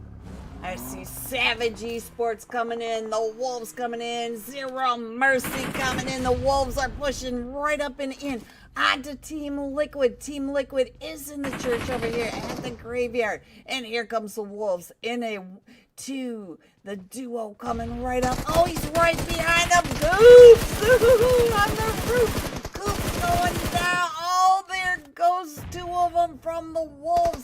On these crazy angles. Doran is the last one still standing. But we also have the teams coming in. iNCO from the cliff side of the graveyard too. So now the sight lines are even shifted. We have teams down below. We have teams way up on the ridgeline. We have teams up on the roofs of the Abbey. Oh, I mean, hopefully they'll do a quick prayer for them just to make sure, right? You know, it can't hurt, but the grenades, they definitely can. So we'll see how this is going to play out. Savage now going to be looking to wrap down that western side. Could be a bit of a cheeky jump here onto the side of Alpha 7, but it doesn't look like Alpha 7 are going to be looking to go for too much of an exposed rotation. A very tactful play on the Alpha 7 side. Team Liquid, the Wolves, all the rest held up to the north, just patiently awaiting a little bit of a situation maybe to be dissolved here. As Alpha 7, they have essentially a very quiet quadrant, right? There's nobody really held within the southwestern side, but that is not going to be enough for them, as Guizo spots and angles, starts to pop in a few hits, and they want to draw the fire to them. Straight out of Nepal, though, looking to move up as well. They want to get that setup secured, and I think a little bit closer to center zone could maybe be the way to go for them. But iNCO is going to pose a bit of a threat to a successful rotation coming through from the side there of straight out of Nepal. Yes, but iNCO still has that zone, that still has that sight line. They have the sight lines all the way down on top of Savage, and where straight out of Nepal just pulled up and in. So these players, they do have to keep their heads down. They've got the ridges over there, but that's about all they've got. Ridges, cars, rocks, and from above, they've got iNCO. Let's see. Can iNCO get it? Can iNCO come in with a back-to-back showing of excellence? Right, 3 eliminations is what they have. Chowski rather. Showing us a little bit of a jiggle, right? Just limbering up, making sure those fingers are as warm as they should be. But now, what is iNCO going to do, right? In order for them to have a successful run, they're going to have to find quite a good setup here with regards to their overall angle, overall position, and how they can get through that. Because again, looking at what the zone is bringing, it doesn't seem like a crazy zone, but you still have quite a few teams in here, and every position is going to matter. Now, iNCO going to try and make that play as they look to push up. I don't really even know where would be a good setup for them to go, right? Because essentially this whole region of the map is just hills and valleys, right? So I think any position could maybe be a good spot, maybe just not down in the graveyard. Yeah, I see iNCO pulling up. Oh, Blaze gets taken down. But straight out of Nepal, I was just going to talk about how spread out they were. This is a later stage. These teams need to start fighting together. And now we do have Wolf in zone, but now he's pulling up towards his knock teammate to try to hold off the push by iNCO. iNCO does have to come into the zone. We've already got Revo finding that foothold in the zone for the rest of Alpha 7 to come in. Savage, Esports, and Zero Mercy do have to push down in, and they have to push through Team Liquid, and we already know that Team Liquid is up to 7 eliminations, and they are hot. Oh, yes, they are almost so hot that they might even be on fire, but they are definitely making a lot of impacts, right? Not necessarily converting a lot of that into eliminations, but speaking of which, they've now just bagged their 4th elim. The number of teams are slowly starting to dwindle, getting lower and lower. Straight out on a bowl, they felt quite a bit of that pressure. It's up to XP3 to see if they can get Wolf back into the fight. Alpha 7, again, just utilizing the terrain, playing on this ridge, just making sure they find a good, safe approach into the zone. But Alpha 7 is coming into this DK with 9 eliminations. They can. But Revo goes down, so now they got to get Revo picked back up. And we've got the off angle by McGrellin doing the edge sweep. And it looks like Savage did get into zone. They came down and around to that western edge. Zero Mercy going right up and into Team Liquid, bringing in the fight straight to Team Liquid, where Team Liquid has been holed up and defending for several zones now. Yeah, but it's the big question here, I would say, is can they stand the test of time, right? Because they are going to have to jump through quite a few loops if they want to secure that play. And I mean, Ninja also having to make their way through a few loops, but unfortunately, they are going to get backed up and shipped out. Alpha 7 goes down as well. 9 eliminations to their name, straight out of Nepal out here as well. We went from several teams down to very few, as iNCO now has taken quite a bit of damage. Well, at least one of their players has, but they are still in this fight. So let's see whether or not McGrellin can get themselves patched up. Franco could maybe look to do a little bit of something here. I mean, Savage, I would also say, one of those teams that you should not discount at any point, because they have 4 players up here. They've been showing in the previous match that they mean business, right? They just crammed in so many eliminations. Unfortunately, position necessarily wasn't working out in their favor in the previous game. This time around, it's a different ballgame, right? They have a nice bit of a ridge control here. They have quite a bit of leverage on towards those eastern teams. So I think for Savage here, it's going to come down to how they can look to utilize the position. Can they get the necessary shots secured to ensure more time in this match? And Wolves gatekeeping Team Liquid from coming out of the Abbey. You can see that Wolves are right there. But Team Liquid does have to move up and in, but they have to move into Wolves, iNCO, and they have Savage on that angle. So no matter which way they go, Savage does have those crazy angles. As Team Liquid, the duo, does have to get out of this Abbey. But which way are they going to go? Are they going to go down and around towards Savage? Will they push straight into Wolves? It looks like they've taken the fight over to the Wolves. Doran, the sole survivor for the Wolves now, trying to hold off the push by Team Liquid. Team Liquid, the duo pull it up and in, and it is a 1v1 fight between Wolves and Team Liquid at the moment. And it looks like Doran coming right out. Oh, Doran. Wolves going out in fourth with 3 eliminations. Our top 3 are on the board now, DK. We have 2 full squads and a solo. Looking to make the victory happen right here. That nade is getting scary close to Vitali, who now has to abandon their post and fall back into a little bit more of a secure position here. But iNCO definitely going to be trying to go for a back-to-back win. Will they be able to pull it off? Well, we don't know just yet. But it does seem like they have quite a high probability in doing that. The only team, realistically, for the time being, standing between them is going to be Savage. So it is a fairly even face-off between both squads here. You got to watch out for that Team Liquid factor as well, right?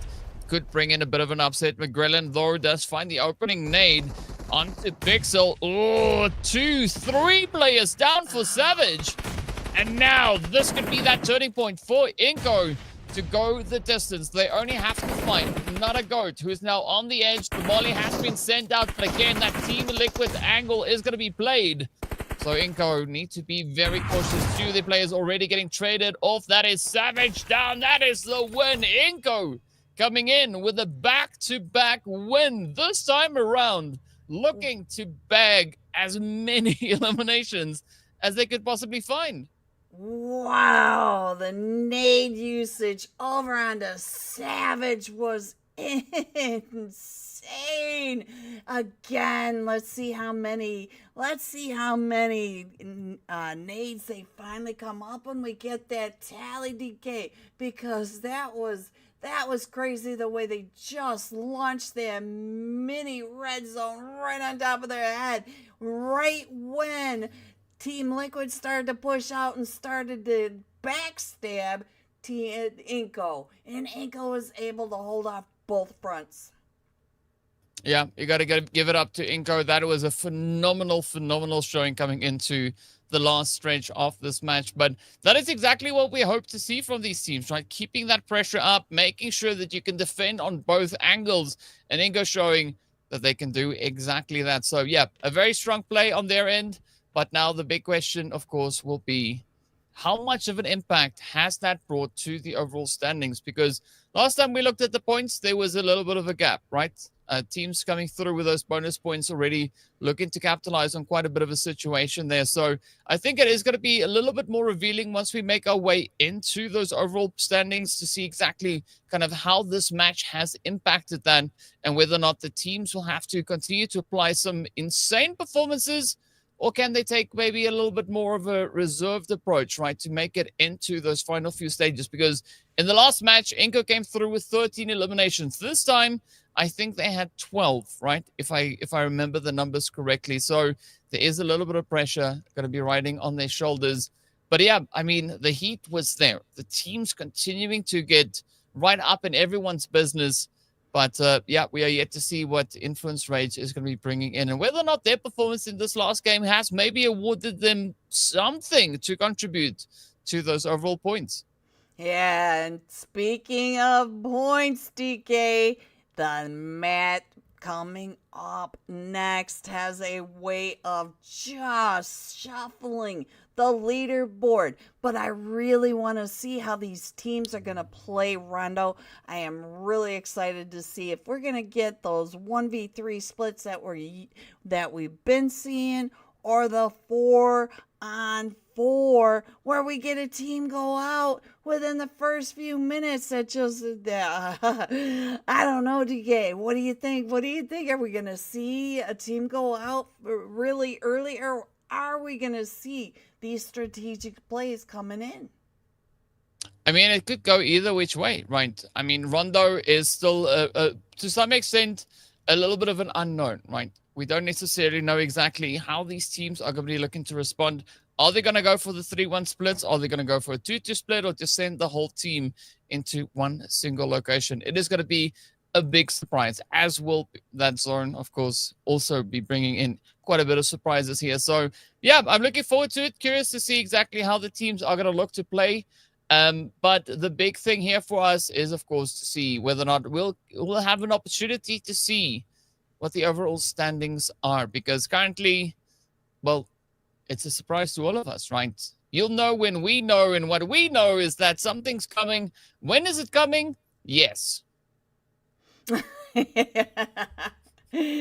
That's a great way to put it, DK. We're hoping to see some of the stats from iNCO. I'm really excited to see if they came close to the 30 nades that they used that first match. I think it was like 28, 29. I don't remember, but the nade usage, and then they just got the back-to-back chicken dinners, just like Team Salami on the first day of the league stage. So I'm really excited to see what kind of stats they had, how much damage they had, because iNCO was hot.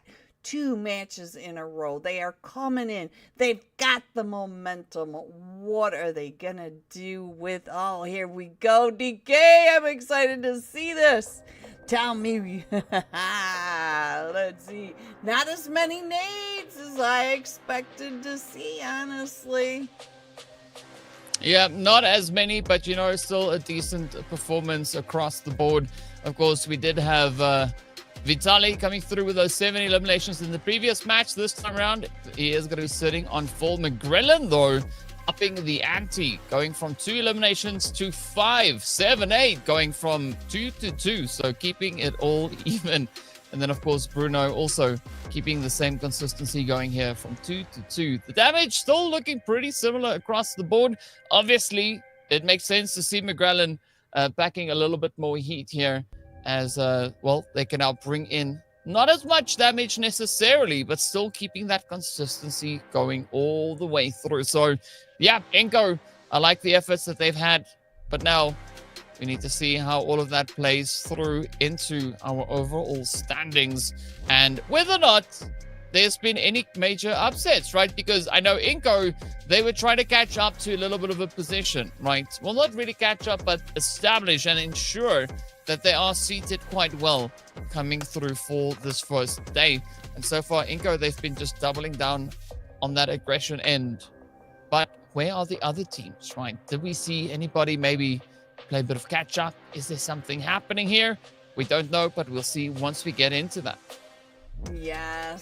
Yes, we will, DK, and I'm really excited to see how hot iNCO's gonna be this next match. And they came in with, what is this, 23 points for this winner chicken dinner. So they are really launching themselves up the leaderboards with these back-to-back chickens. Here you go. 13 eliminations, 23 total points for iNCO coming in first.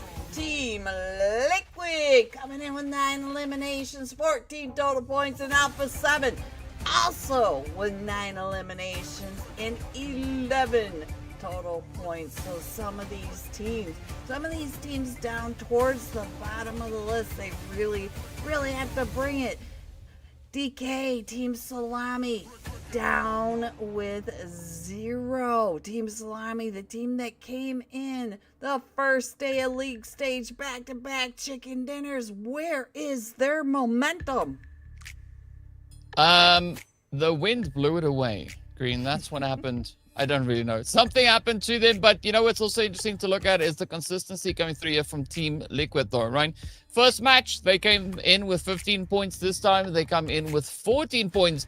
Alpha 7, though, trying to reclaim a little bit of that territory. First match was nothing, no points for them. Now, they have 11 points to add to their overall tally, so a really good showing here for them. Savage, again, keeping with that consistency, so things are looking pretty great on that end. Influence Rage also adding some points to the score here. Of course, coming through with their 4 eliminations. 9Z, not exactly having the 11 eliminations that we saw in the previous match, but still 4 is going to help keep them in contention here.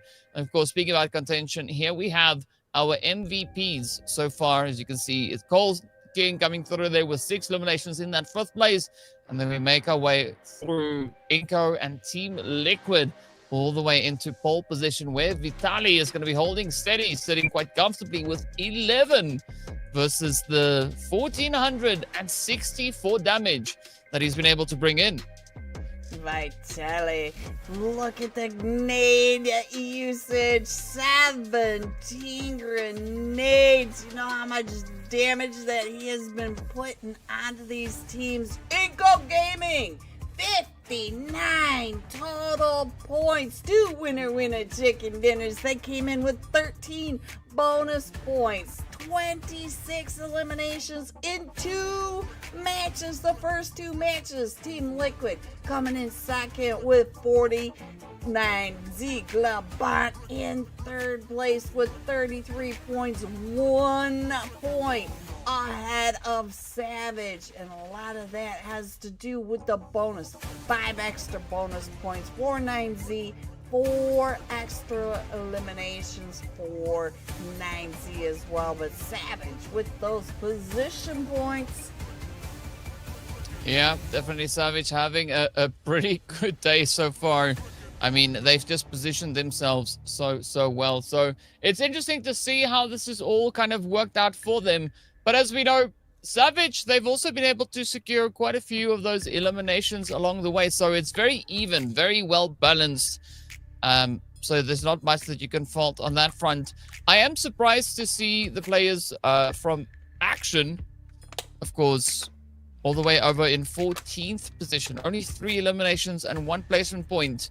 They showed up so aggressively in that in the league stage. So I want to see a little bit of more of that gameplay, right? I want to see that league action making its way right into here as well. So hopefully they can bring that in once we step into this back-to-back Rondo game.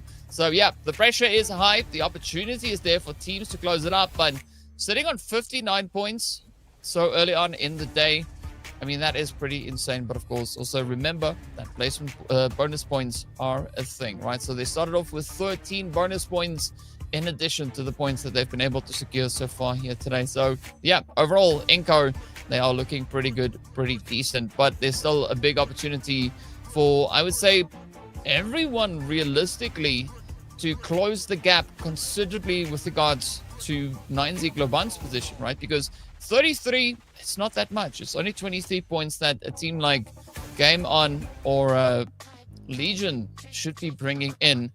And that could happen in 1 game of Rondo. So, yeah, it's all going to come down to how committed these teams are with trying to play a serious game of catch-up. Right, and we did see Luna, which is now Legion Zen, even though they're still leader or Luna on that board. We did see them start off slow in the league stage as well, and then they got that win, and Luna really took off. So Legion Zen just needs some of that momentum going, almost there. Also down on that lower right-hand corner, we know they can bring in the heat. And once they get the momentum, I really feel that some of these teams that are down in that lower right-hand corner are just a little slower bringing the heat that we know they have, DK. We've seen it firsthand what they can do. Yeah, but it's all going to come down to just how much teams will be able to bring out coming into the next few matches. Because, you know, as much as it is a skill game, it's also quite a bit of that mental fortitude that comes into play here, right? So if you can keep your head in the game, you can continue to climb the board. And it seems like iNCO, they've just been on target the whole time. I think the big thing here for iNCO is, again, can they keep the consistency? Can they keep that momentum, right? Because if they get into the flow state, it might be quite easy for them to maintain that. And it's, of course, going to be increasingly more challenging for the rest of that lobby then to play catch up because, yeah, they are starting to set up a bit of a lead, but it can still change quite a bit, especially with the back-to-back Rondo coming in here. So I'm looking forward to it. Yes, me too. And I really like watching how iNCO is setting their team up. Every zone, their placements, they are just so strategic where they place themselves before they start their fight. And then once they start their fight, like that last match that we just saw, it was a war zone. Yeah, speaking about the war zones, it is going to be time for us to hop straight into match number next. It is game 3. Of course, it is Rondo that you can see down there. And here we have our flight path as well. Starting up north, heading down south. So an interesting spread here with regards to where the teams can look to access. But yeah, Green will see exactly where these teams will get to situate themselves. Yes, and I'm waiting to see if we get to see some of these 1v3, 2-2 splits, but it does look like we've got a lot of teams that are together again, DK. So let's see what's going to happen. I see clusters going to the same region, so it should be interesting to see what happens. It looks like the Neox factory wolves do like to go there, all 4 of them, and they've got Zero Mercy right there with them. But Zero Mercy did have a solo going off to the north of the track, so I do see that going on right now as we speak. And we do have a fight with Influence Rage on Savage. And Savage also has a 1v3 split. So, ooh, Resilience. One of them from Resilience already going down. Do they have someone? Yes, they do, down by Yulin. But they are getting dropped on by Faction Brazil. So now our zone pops, and we are going to that northeast side. Oh, it is going to be hot. It is going to be sweaty.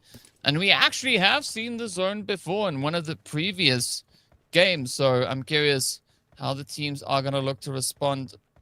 How they're going to try and get themselves situated.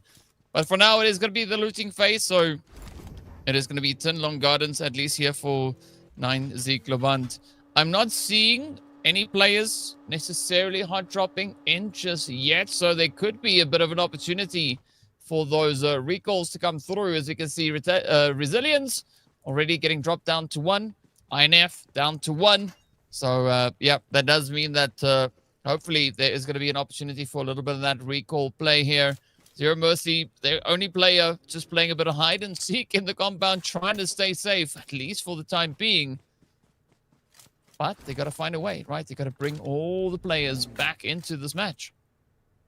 Oh, I see Carleo trying to find that Faction Brazil. And I believe these are the 2 solos that dropped on top of this recall center. So one of these teams with their, they're trying to get the nade. And Carleo is like, what's up there? I'm over here. We see Action. You were talking about Action, DK, and Action is already up to 3 eliminations. Savage up to 3 eliminations. Our teams are all starting to fill back up. He popped out thinking Carleo was over in their house, and there goes the 1. So now let's see if Faction Brazil is going to change up the routine, because they are down to just a solo. Straight on Nepal now. Let's see what's going on with them over here at the recall center. Blaze BT up to 2 eliminations, and 9Z and Team Liquid in a fight as well. Our feed is scrolling. You just turned into a pirate right then and there. Arr! Arr, me mateys. We're gonna see who's gonna bring in one. But yeah, it's gonna be Yulin trying to be the place to be for the time being, right? I mean, who's gonna set sail? I don't know, because there's not a lot of water, at least in the area where these players are. Do you see a little bit of shout out there for Game On coming in as well? So if you are here to support a squad, give them a bit of a shout out in the feed, right? In the chat, show them some love. But let's see how this is going to go. So, yeah, there we have a bit of an update in the chat as to what is going on. So we are running through everything as best we can. So please bear with us. And of course, Yeah, everything going out to the production guy or the producer, whatever you want to call him. Best of luck. Hope everything is good.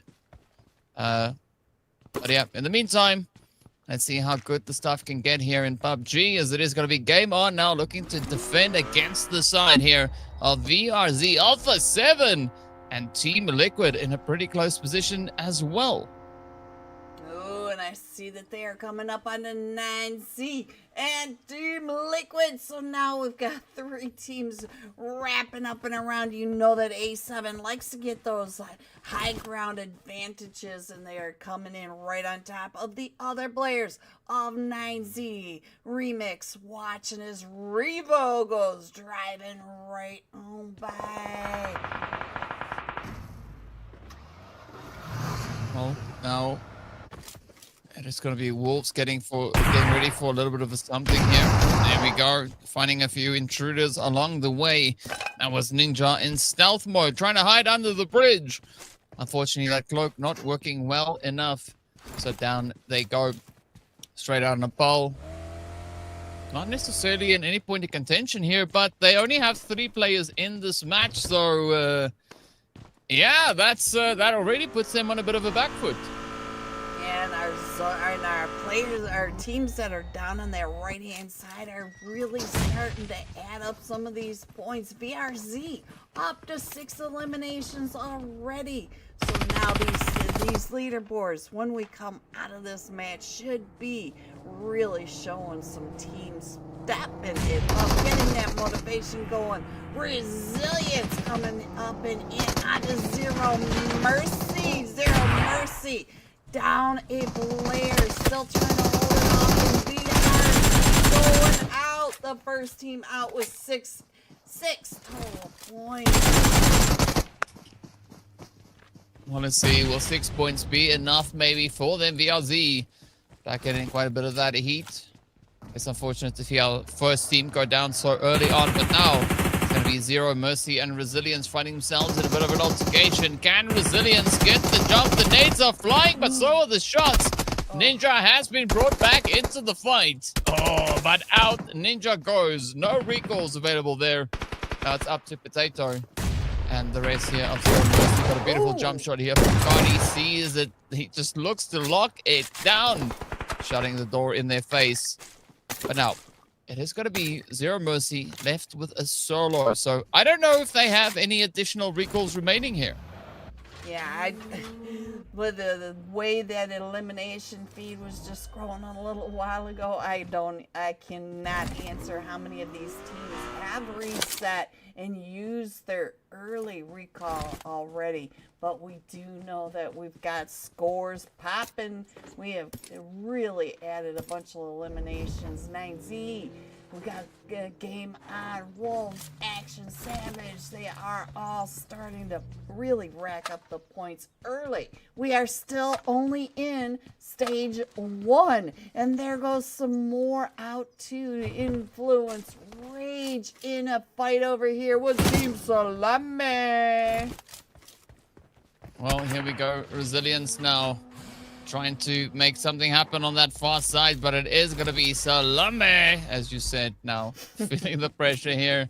As Influence are looking to double down, they want the action, they want the points, they want everything and anything that they can find. But the big question is, will they be allowed? Right? Because at this point, with 17 teams still in this lobby, there can be quite a bit of control coming in here. And we don't really see any team necessarily showing a big dominating presence, right? A very consistent play here. As you can see, the team's trying to just make the most happen.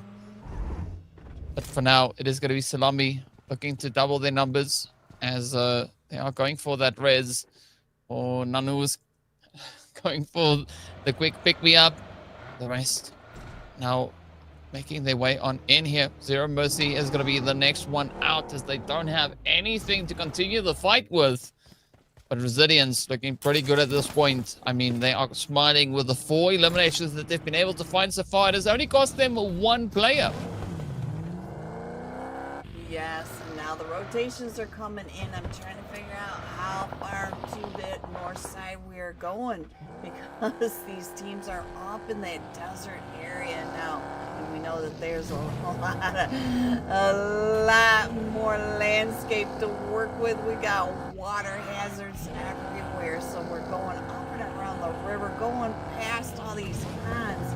And look at the desert region up in this area. They're not going to have any of those grasslands to really get down and in behind some of these mounds. But let's see what is going on over here. As I see teams coming right up in on top of each other. So let's see. It is Action, but Action is a solo. Gigantes right over there next to Alpha 7, but Carlillo is out scouting with the rest of Action right behind him, so Action could follow Carlillo right up and in. Oh, they may meet up with iNCO towards that northwest side of zone. I mean, that could be a golden opportunity for iNCO, right? Even more potential eliminations coming through. I mean, if iNCO take this one in the bag as well, that is going to be them securing a turkey. So it's not often that we see 3 back-to-back victories getting secured. But, you know, it is going to be an exciting one nonetheless. We do see even more players now starting to drop on down.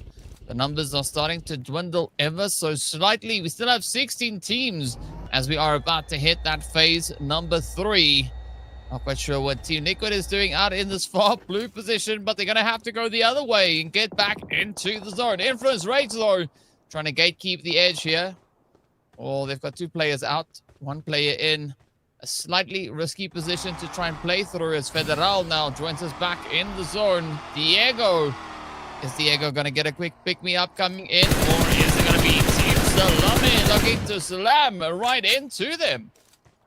Team Salame trying to get through there. They were flying along, and a little boy trying to trace him with that car spray, but that car was flying across these hilltops, making it a little more difficult for little boy to get that car spray out. And now he's over there trying to scout it out to let the rest of his teammates know where that player stopped, because he did stop in that ridge.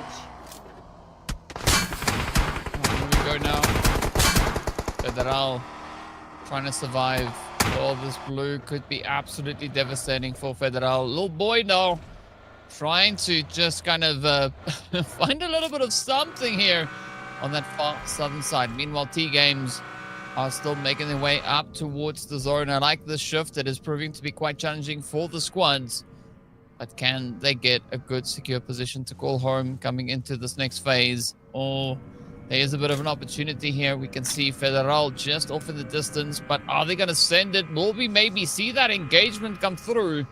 Or will they, for the time being, just keep a bit of distance?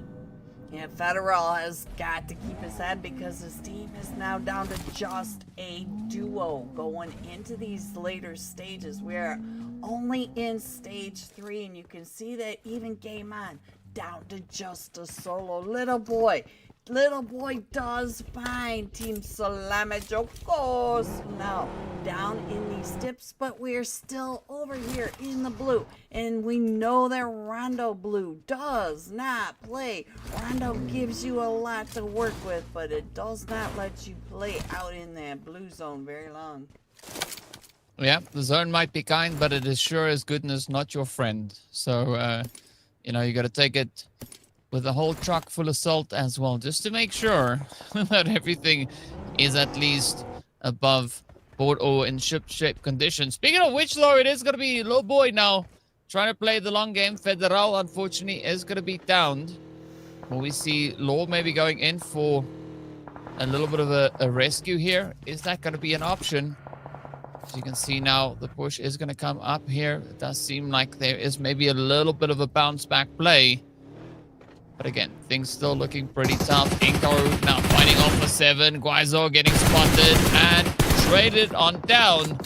Action gonna look to try and beat iNCO to the fight here, as all 3 squads are all just mobilized, moving about. Nobody wants to get pinned down in any kind of a position.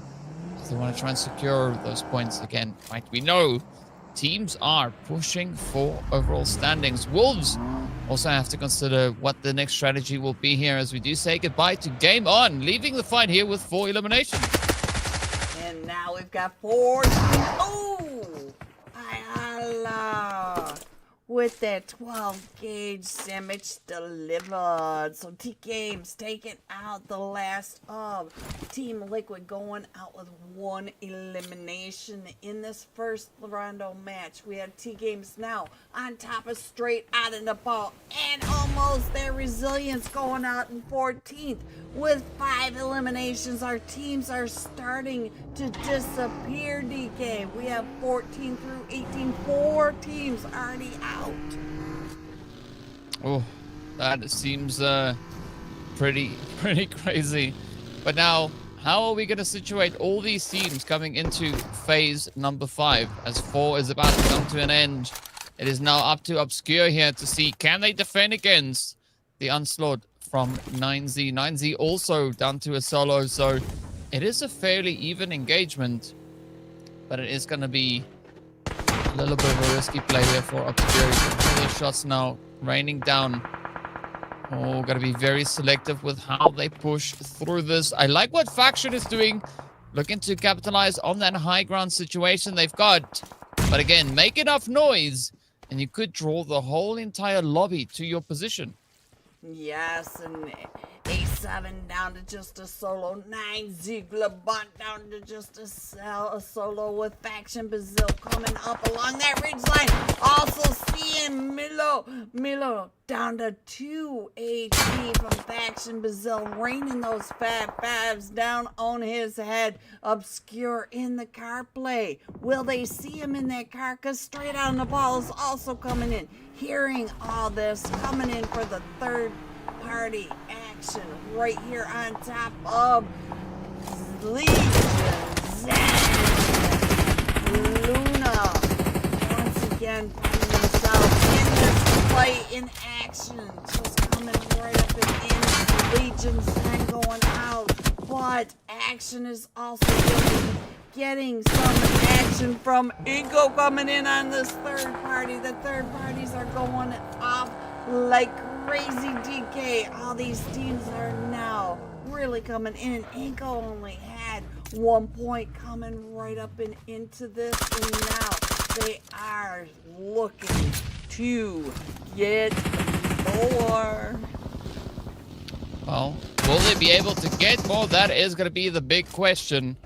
As you can see now, iNCO just here with 1 point, not necessarily anything to brag about. And they've been dominating the first 2 games. We do see INF also getting picked up. Out they go at 6 points to show for the match. But is that going to result in anything for them? I mean, again, right, the teams trying to double down. Action, this is the kind of approach that I was expecting to see from Action from the very start of the day. 11 eliminations coming through for them, but it's good to see that they've come back into the flow of things yet again. Now iNCO going to be very cautious here because Faction, they are going to be bringing in quite a bit of heat because, as you said, right, Faction, they need those points. Yes, and iNCO is already set up on this hilltop. And Faction's trying to come in from that western side. We've got Action coming in from the eastern side. And McGrellin trying to figure out where Action is over here. And McGrellin goes down, but iNCO does split up to try to get onto these different angles. This Action is down in this ridgeline. And Brunozen may be able to get over to get McGrellin picked back up. But Faction Brazil is also on the other side of that ridgeline, trying to come up and over the top of that, where iNCO was held at that just seconds ago before Action pushed up in there. Well, now it's going to be go time yet again. Action on a solo. It's looking a little bit worrying here. Hyde now having to play for the other side of his name, which is Seek, right? So it's going to have to play a little bit of that hide and seek situation here. Going to try and stay invisible or unfound for a little while if they want to make it into good positional placing. because we have 11 teams still alive and we're not quite in placement point territory. So I'm going to try and ride it out as best you can. But speaking about riding it out instead, it's going to be 7-8 riding out the play there for action as they get run over with a vehicle. And just as that happened, 7-8 got hit as well. So quite a few reactive plays coming in here. But now, faction up on the hill. iNCO just alongside them. It is still quite a bit of a back and forth between either squads. And we'll see what the rest of that lobby looks like. Because, I mean, we can see 2 squads situated right here. But what is that zone situation, Gun? Right. You see that iNCO is now trying to push Faction Brazil off the hilltop that they were holding not too long ago. iNCO all reset, all picked back up, and they are now pushing up and in. We already know that iNCO has been super aggressive this first day of matches. I do see that the teams are starting to come in now on the other side of Faction Brazil. Savage coming right up in. Oh, Savage down to just Pixel now. So Pixel getting pulled up on by the wolves over here. And gets fouled by Faction Brazil up on that ridge line. Oh, crazy plays. Now it is going to be Faction looking to find even more now. Again, still trying to capitalize on points. They do find a little bit of a hole in the side of Savage. Savage now holding on with the solo here. It is looking quite troubling for them, but the Wolves, they are in pretty good standing. They've got all 4 players up. They've got 8 eliminations spread through the team. But now, can they get their position spread out throughout the zone? TGAMES is pulling up right into straight on the ball. You have fights on each of the quadrants of the zone. Faction Brazil going out. iNCO taking over the hilltop, the kings of this hill. So now we still have Wolves over to their western edge, straight on NEPAL, and TGAMES down at the southern side of the zone. Both battling it out for the southern side. We still have 7 teams in this, and we are in phase 6. That is going to be pretty crazy. But now, where will the teams look to go? As, again, right, zone is going to start to constrict in just about 2 minutes. So the options are running out just as the clock is running out. Obscure now going for a little bit of a different strategy here. Waiting in the back seat. I don't know if the driver is going to arrive anytime soon. As, I don't know if that's a feature in PUBG, right? These escorted cars? Vehicles. No. You need a driver because, you know, Obscure is just waiting to get chauffeured around. But, yeah, that could be a good opportunity. Just got to watch out because that vehicle is, you know, a bit smoky. So a few shots landing on the vehicle is going to send it up in flames. And we still have a few teams in the vicinity. But now it's going to be the MG3 coming in hot. He goes. Is going to get flung out of the vehicle as well. But up comes the Sen here. It's going to be the Wolves trying to just pressure iNCO into something. iNCO just managing to escape that blue zone. So I like how this is just a bit of chain fighting coming through. Straight out on a pole, also down the hill. Looking to get a little bit more of a secured angle there against the side of Almost. But now iNCO bringing their numbers back up. The Wolves go down. Ooh, Obscure still alive. Now hopping into the driver's seat as he gets ready to reclaim a little bit of that territory. Unfortunately for Obscure, there's a good little piece of an opportunity on this western side of the zone. The vehicle also only barely making it through the water there. If I read that elimination feed, he just took on a 1v3 against the Wolves.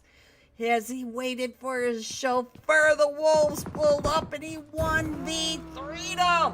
A7 now going out. Well, maybe we're going to be seeing quite a bit of that drop-off coming through here.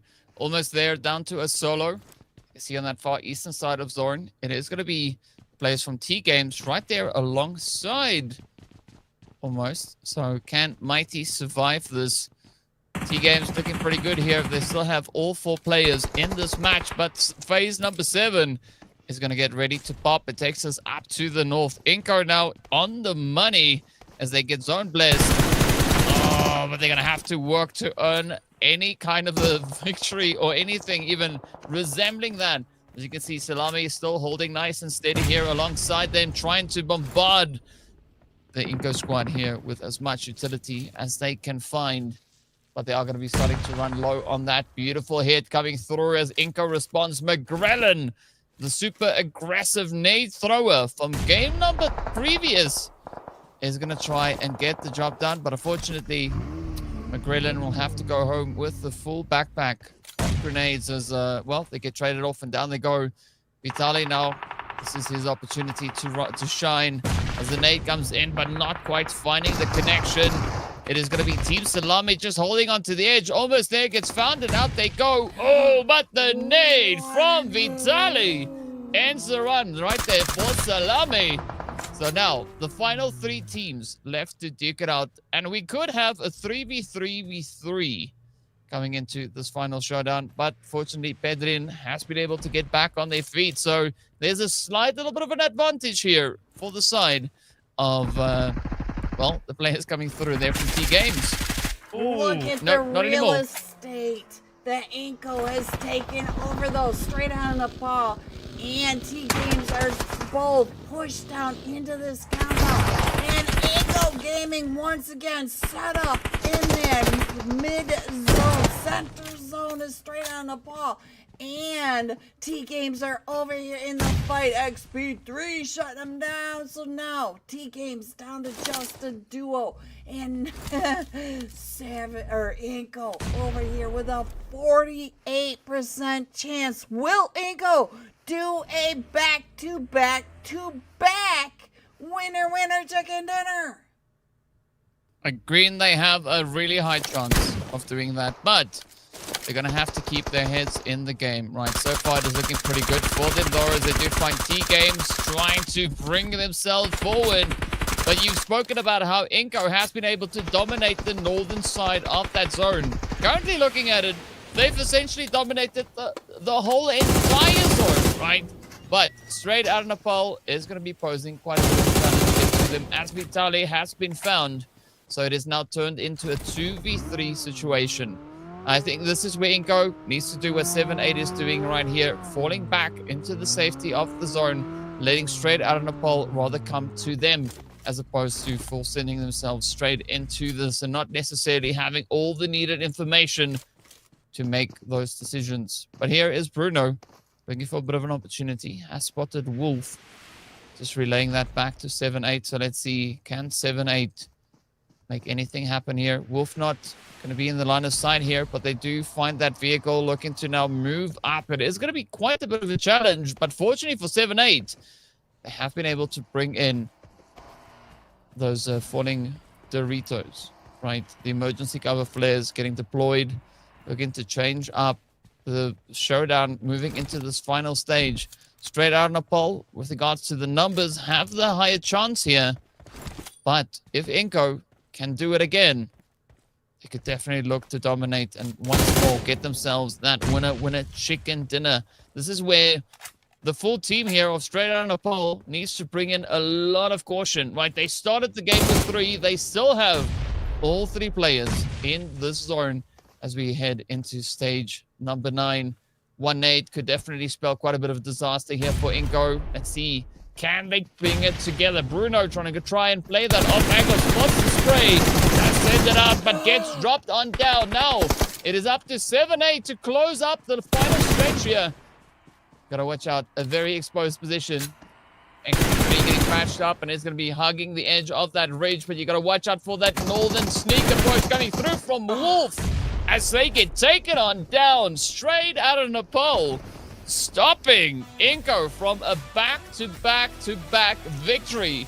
But iNCO trying everything they could, throwing all of it out onto that battlefield and almost walking back with that kitchen sink. What a beautiful play by straight out of Nepal. I really thought iNCO had it up on that ridge line. They had the Doritos from the sky coming on down and in, but straight out of Nepal coming in with 21 total points, 11 eliminations. iNCO with 19 total points and 13 eliminations. TGAMES coming in third with that 14 total points and 9 eliminations. And there we go. Legion Zen really needs to get something rolling. We know they can do it. Yeah, they definitely, we know that they can do it. Unfortunately, another match and where they didn't quite get the amount of points that they were hoping to bag in this third match of the day. But as we know, there's one more Rondo coming up right after this, so there will be an opportunity for even more of a continuation to come through. So you can see straight out of Nepal now sitting on a very comfortable 21 pointers there, as you said. But Team Liquid, I mean, they had a great run in the previous game, of course, picking up, I believe there was, 15 points. This time around, only 1 point to show for this game. So it just proves how challenging the map of Rondo can be on these squads. But the big question is, of course, how are they going to be able to bring it back as we get into the next match? In the meantime, here is straight out of Nepal's showdown. As you can see, an interesting spread. We do see Baton over there. Can you spot the intruder? Right. One of these things doesn't belong. One of these things doesn't. I don't remember the Sesame Street. But they did come in as a trio, so they just thought that Baton might want to say hello straight out of Nepal. Yeah, Baton there just for some moral support. I mean, you know, big up to the Wolves for being supportive of everybody. You know, very inclusive. We like that. But yeah, strong showing here from straight out of Nepal. As you can see, of course, those eliminations looking quite comfortable here for them. Straight out of Nepal, Baton. Yes, that is. We've just converted players, right? Because why? Because why not? But yeah, I like what we're seeing so far. But the big question is, of course, how has that impacted our overall rankings, right? We know the bonus points being a factor in here as well. So everybody at least starting off the day with points on the board. But who has been able to change it up, right? Did we see maybe someone contesting iNCO's overall situation because they were leading with quite a bit over onto those standings? So yeah, it'll be exciting to see exactly what it looks like. Look at XP3, 948 damage, 5 eliminations. XP3 was putting in the work with Blaze BT. These 3 players, they are all the fraggers. We somehow lost Oliver. I do think that Oliver is the IGL, but these 3 fraggers, they were able to bring home that winner chicken dinner. Yeah, that is what we like to see. So the upsets coming in here, teams trying to make as much happen here as they possibly can. But now the big question is, of course, right, who will be the next team to step it up as we head into game number 4, our second and final Rondo for the day? After which, of course, we're going to be heading straight back into Miramar and then straight back into Erangel. So there's going to be a lot to be revealed here as the squads will be presented with more and more opportunities. But yeah, only time will tell where these teams are going to be able to get themselves situated. We do know that this Rondo map does have a way of really switching up the leaderboard. I'm excited to see what these scores are now. That a lot of these teams who needed points, they brought it. They got some of those points. I'm still waiting to see Legion Zen get their momentum going. We know that they can do it. We've seen them do it countless times. So once they get the momentum going, these leaderboards will really be moving up and on. But I think that iNCO should be really up and really still situated up there in first place, really happy with what they did, even though they might not have ended that match the way they wanted, controlling that zone, but they still got a lot of points, DK. Yeah, they did get a lot of points. So, yeah. I mean, Rondo is a great map to do exactly that. If you are in need of points, step up, bring the heat, get those rushes going, and of course, you could be smiling come end of the match. But speaking about smiling, let's take a look at those overall rankings to see where the teams are and who's going to be smiling about what. Of course, we have iNCO still holding steady at the top there with 78 total points. Those two winner chicken dinners and the strong performance in the last match definitely going all the way for them. But Team Liquid and 9Z GLOBANT both now sitting there side by side, shoulder to shoulder with 41 points apiece. It is going to be a pretty tough day, but as you can see, both squads quite consistent with regards to those overall eliminations. 23 on either side. You can see Savage, Alpha 7, Faction, Brazil, and Action each bringing 14 eliminations over onto the battlefield. But Action, they need the placement points to accompany that as well, right? It's pretty much what we saw back over in the league stage as well, where Action had 92 eliminations and 22 placement points. So Action keeping the consistency in check here, making sure that they don't really change up the way they play, but they're going to have to maybe just adjust it a little bit, right? Take themselves into those later stages if they want to make a step over onto that right side, the left side rather, of the page, because as we know, there are only so many spots available for that share of the prize pool. Yes, and I did notice that their right side was missing not only eliminations, but they had very few placement points at all. And so some of these teams, they really started, and they need to get their strategy together. They need to get their momentum going.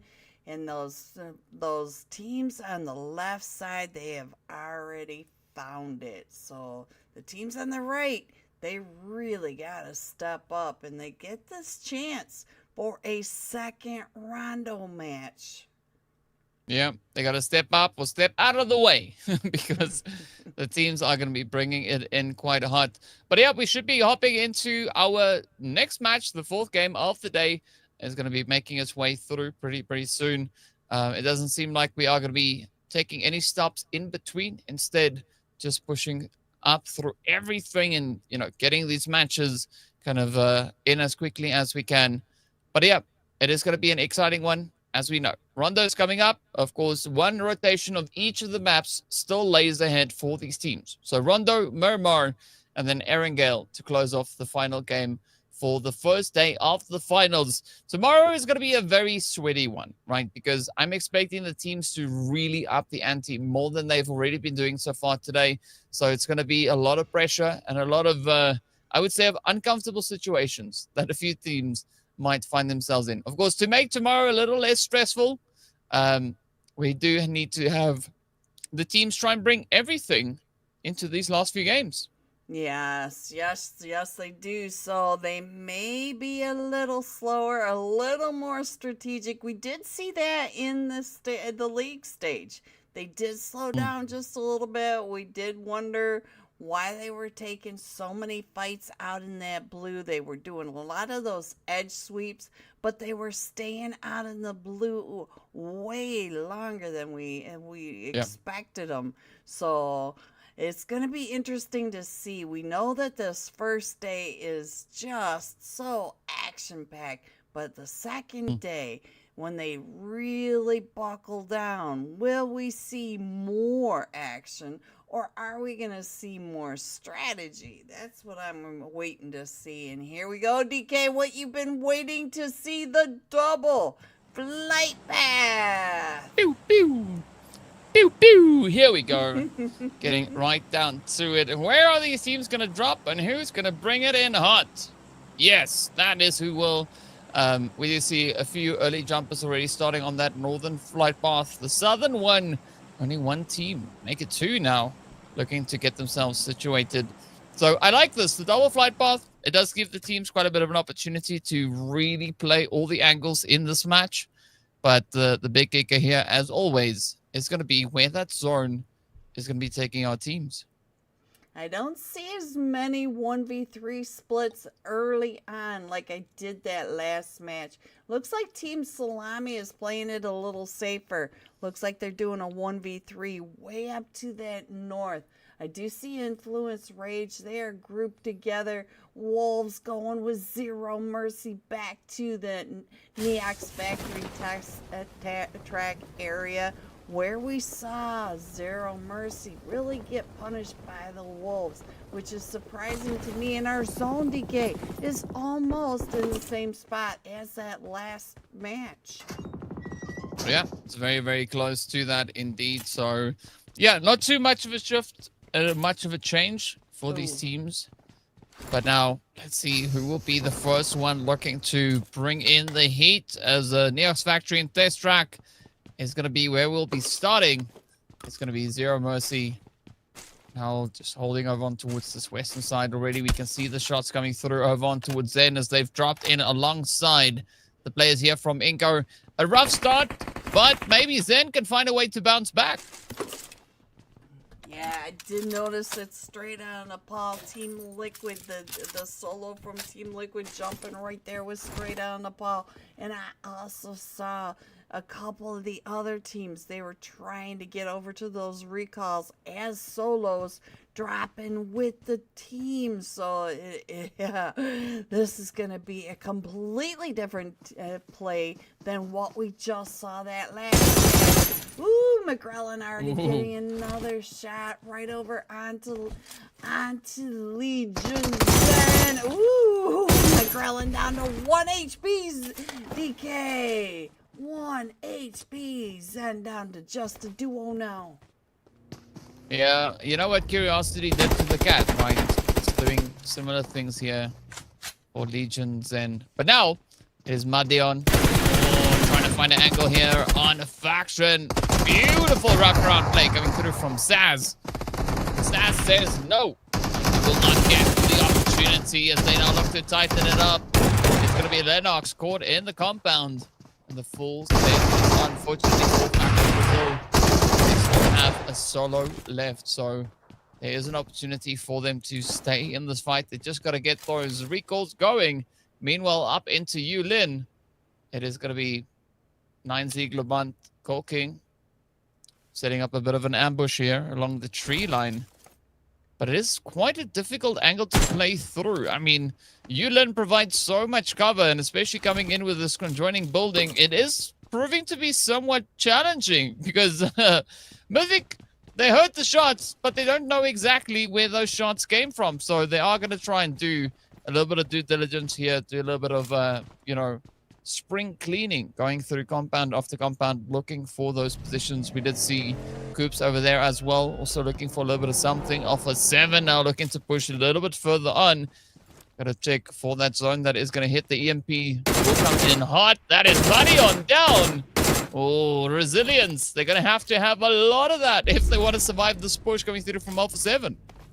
But Alpha 7 finds themselves in the EMP zone. So now, even though they got the initial knock DK, they can't use their vehicles to move up and in. Just another part of Rondo that these teams are not quite used to yet. That EMP. Well, the EMP will be something.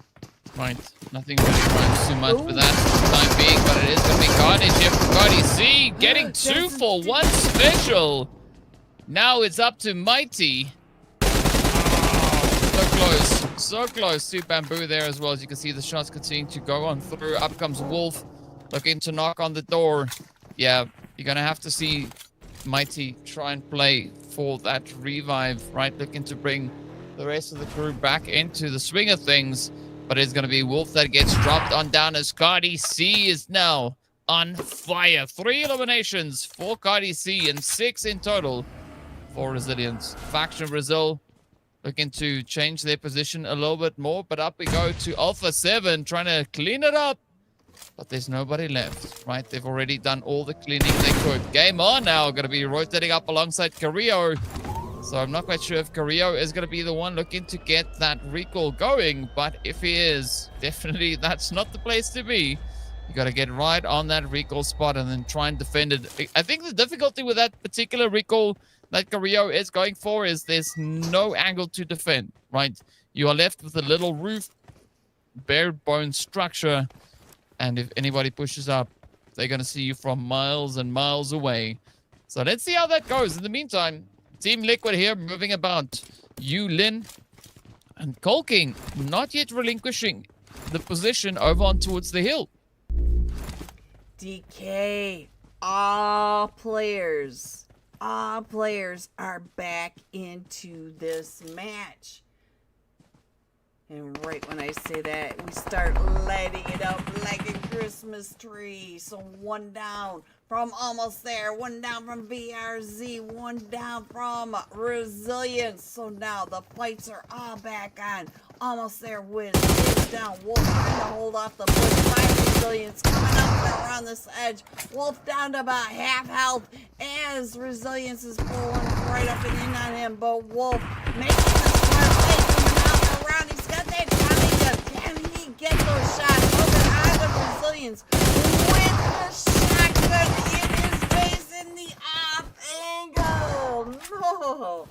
Almost there, going out in 18th place. Our first team out of the second match of Rondo today. Yeah, that's unfortunate for Almost There. I mean, they came so close. But, well, as their name says, right? They were almost there, but not quite. Now it's going to be action.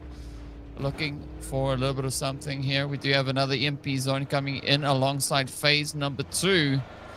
So action now looking to the zone, looking to move up. Cardi C getting stuck in the car. Can't move once that EMP hits. So you are now a sitting potato with a very fancy skin on the outside. Meanwhile, Influence coming up to that southeastern side. Wolves all the way up in test track. Be interesting to see where these teams now are going to look to call home coming into phase number 2. I mean, they continuously just try and, you know, bring a little bit of that spice along with them. But so far, things looking quite interesting here as we do have Doran up in Neox looking over to where Nightmare currently finds himself. Yeah, these two teams have been dropping here. We keep seeing this over and over again. All 4 of them do come up and in. They do get the reset. They come right on back over to the test track, Neox Factory.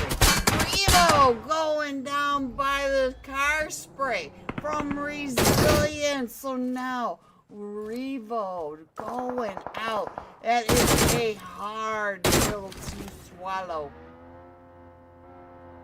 Well, sometimes you're going to have to swallow those pills, especially if the doctor says so, right? So however you get them down, you got to get those hard pearls down because, you know, drinking softener apparently is not too good for you. So, yeah, you got to try and make the most of that. Meanwhile, straight out of Nepal, everybody else also trying to roll up, looking for that next opportune spot to find. It is going to be a pretty tough one here for Alpha 7 and Resilience. Both now just staring at the recall. But unfortunately, Bamboo's recall doesn't have a lot of cover, right? You do have this building that you can see over here. But other than that, those trees don't provide any cover. It's more decoration than anything else. So unless you become one with the terrain, there's no way for you really to make it out of this if you're not in this compound right here. DK, all the players are back in this match, and Resilience is up to 11 eliminations already. We're only in phase 2, and now we do have game on right up and over here with Alpha 7 going up and right around them. The chaos has begun. All 4 of them from Alpha 7 up. Revo back in this match, and now they do have sightlines right over onto Resilience. Resilience right underneath. Wolves as well. Wolves are also taking the shots down. Zero Mercy gets a shot over onto Resilience. So, woo!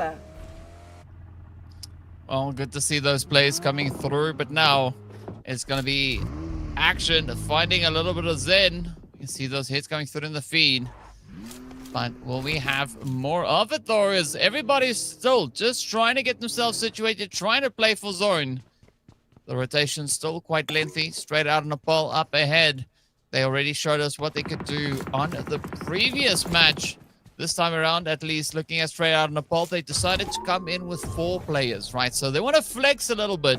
They got a chicken dinner, starting the game with 3 players, finishing the game with 3 players, but now they have 4, so can they do more? Does that mean more opportunity for them? Let's hope so. In the meantime, it is going to be Alpha 7, also just looking to dip out of the blue here. Vehicles all over the place, but it is going to be Federal getting ready for the action. You can see Faction Brazil right there alongside them. The edge of Zone is going to be a hot spot, but look at the southern side of Zone. It is going to be nothing but carnage coming through there. They are all packed right in there. VRZ coming right up and in onto these players. We got Savage right there with straight out of Nepal. Stopping VRZ and the team right there with them. And here comes Team Liquid coming right up on top of all this as well. These teams are packed on the southern side of Zone. Yeah, and this is where it's all at. It's now going to be VRZ looking to apply themselves a little bit over here. They have seen a pretty decent showing from them so far. 9 eliminations is what they've been able to secure so far today. But can they bag even more? Nothing on the list just yet. But with this approach, with Fernandes coming through, there could definitely be a lot up for grabs. But it is going to be Bob just popping off. Beautiful S12K. Down goes the hits now to Dreamzy. As you can see, the players there from TGAMES getting swept under the rug. Now, it is going to be even more of a follow-up here from Carrillo.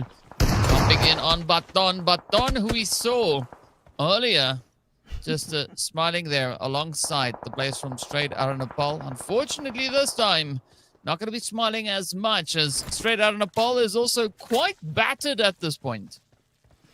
Yes, they are, but they are right below Alpha 7, right underneath Savage Esports and straight out of Nepal, trying to come on in. We also have Team Liquid pulling right up and into the southern side, coming in to get some of the loot that we just saw from Team Games and VRZ, that fight that was right here before they got here. Well, let's see now. Yeah, it looks like teams, definitely. I mean, that looks like a team over there. Looks like one team surrounding them. Oh, so it's Team Salame indeed, holding steady. It's going to be Team Zero Mercy looking a bit shaky there as they make their way into the lobby. But I'm looking at Faction right here behind Salame. I mean, we see Vitin just on the hill. It doesn't seem like Vitin is too bothered with the team just ahead of him. And of course, Influence here also have a little bit of company up towards the northern side. But again, not looking too phased whatsoever. I'd say INF looking pretty decent here with 6 eliminations up. Wolf coming flying out of the sky there with a quick jump back into the game. So straight out of Nepal, keeping those recalls all the way to the late stage, making sure that they have the numbers up when they need them, because, well, now they need everything they can find because they've not yet had any eliminations whatsoever. And straight on Nepal, dropping from the sky right in front of Influence Rage. What a place to drop in. Candy from the sky. Can straight on Nepal get out of that little Halloween trick-or-treat bag? Well, maybe there'll be tricks, maybe there'll be treats. We don't quite know. But if there's a treats in there, just check the expiry date because you don't want to risk it. Right? Gotta make sure because, you know, it's important. In the meantime, McGrillen is going to come rolling up here. Oh, we do hear the shots down onto that southern side. But will we see McGrillen looking to maybe go inspect the action here? Meantime, Vitali playing a little bit of that roof positioning as Team Liquid starts rolling up. Straight out on a pole now, trying to dip out of the blue, but Oliver has been found, and that is INF just laying quite heavily into the side of them. Reyes has been found as well. INF up to 8 eliminations. Can Federal get out of the spray down? Because everywhere Federal goes, it is just shots, shots, and more shots. Everything coming in hot. All these teams on these blue edge zone sweeps, they are all running into each other, and not many of them were out in the blue to get that damage. They are full health, and so when they stop, and they are the center of attention from all the other teams also out in this edge zone sweep, they are just getting blue eyes law going down. Influence rage just getting found from every direction up on this riverfront. Well, love to see the heat, love to see the pressure getting applied. But now, will we see 9Z making it into these late stages? Already 6 eliminations to their name. And it's just a solo to try and keep their torch alight. Savage in the meantime, also looking pretty decent with 6 eliminations, but not quite sure if the Dragon's Teeth here, as you've called it before, is going to provide them a little bit of something here because, you know, as one does with teeth, you're going to have to chew your way through a very tough situation, and they've got so many teams in the vicinity. He is up here as a solo, but look at his sightline decay. He is right on top of iNCO, right on top of Action Esports, and if he keeps his head down, he plays his cards right, he can get a lot of these eliminations as these teams are coming up and in. And now here comes the Doritos, but the Doritos are coming in, and this is only stage 5. Look how far out of zone we are. Zone has moved to the northwest of the Doritos. We'll see soon enough whether or not those Doritos are going to be hot or whether it's the mild one that's not so spicy, right? Again, the hotter the Dorito, the better it is. But of course, the teams can't really eat those Doritos. It's not quite the same thing. Natalio and the rest of Game On. I like the fact that they've been able to survive a little bit longer this time around. But they've only found themselves 1 elimination, so they still have quite a bit of work to do here. Gigante, in the meantime, is going to see what iNCO has in store as the zone is going to force them further and further up north. Alpha 7 are going to be looking to lock down the edge of zone. Team Liquid, yeah, trying to play that more strategic approach here. As you can see, Chowalski looking for a setup in zone. While Ayala, Cheat now looks to double down. They found themselves a little bit of that iNCO interaction.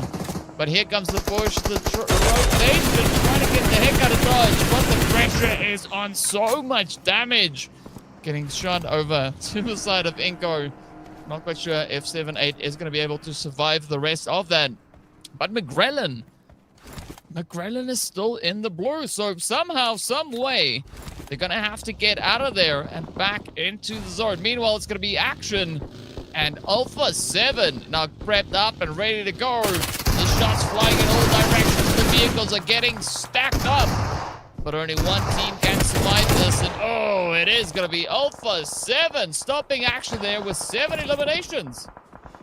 Wow, we have Resilience up to 12, Influence Rage up to 12, Alpha 7 up to 9. These teams are putting up the points. The teams we really wanted in their lower right-hand corner are not quite bringing home the Rondo points, but some of these teams are really capitalizing and the mistakes some of these other teams are making, DK. And we still have teams just trying to push in. We've got teams gatekeeping because they know that that southern border, we're so packed full of teams. Well, here we go. It's going to be go time now for Team Liquid as they try to get themselves back in towards the zone, but I'm looking at the point situation, right? Team Liquid looking pretty decent here. 9Z still having a good way to go to try and catch up. Savage going out there with 6 eliminations. We still have 11 teams and we're at the end of phase number 5. This is going to be a pretty troubling zone to try and play through here. But I like what INF are doing, right? They came into this match needing quite a few points to try and get themselves situated back onto that right-hand side of the page. They started off with 30 points, trailing by 48 points behind iNCO Gaming. And now with iNCO only on 6 and a solo, here's a big opportunity for INF to catch up.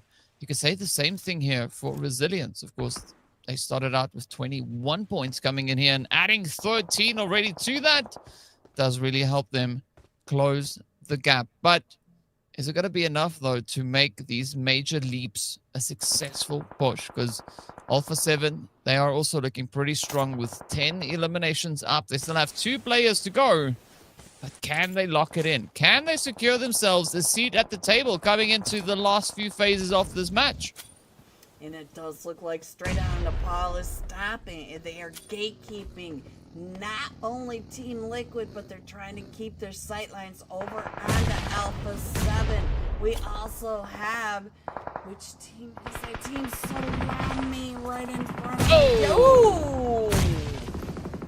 What a nade. DK, the nade usage. The nades have been so perfection in this whole league.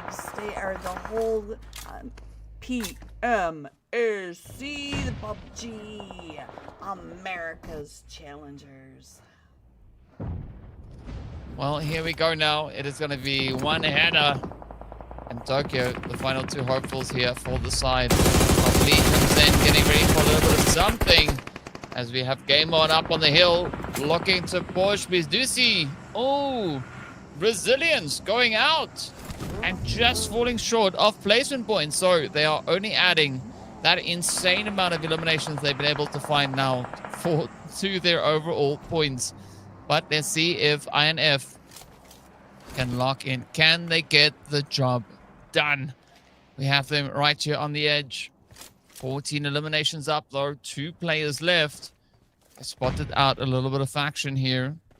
Faction trying to not be the main attraction. Game On also pulling in a few of those emergency flares. But is that cover going to be enough, as we do see Legend and Game On now getting taken on down? Oh, that is a great play, though, coming through from Legion's End. Alpha 7 also feeling a little bit of that sting, as we can see them across the way. The nade is right there. Run! Zen getting dealt a very dirty blow, as Tokyo has been found out. One almost getting taken out. Guaizo, they're getting pressured upon, as Nanus is going to be just trying to lock in the sprays, but Alpha 7 still in an interesting position here. They could definitely look to rise on up and come and contest Salame for this position, but we do say goodbye to Zen as Diego quickly wraps them up. Off they go. And now INF, Alpha 7 right here next to each other, side by side, but influence.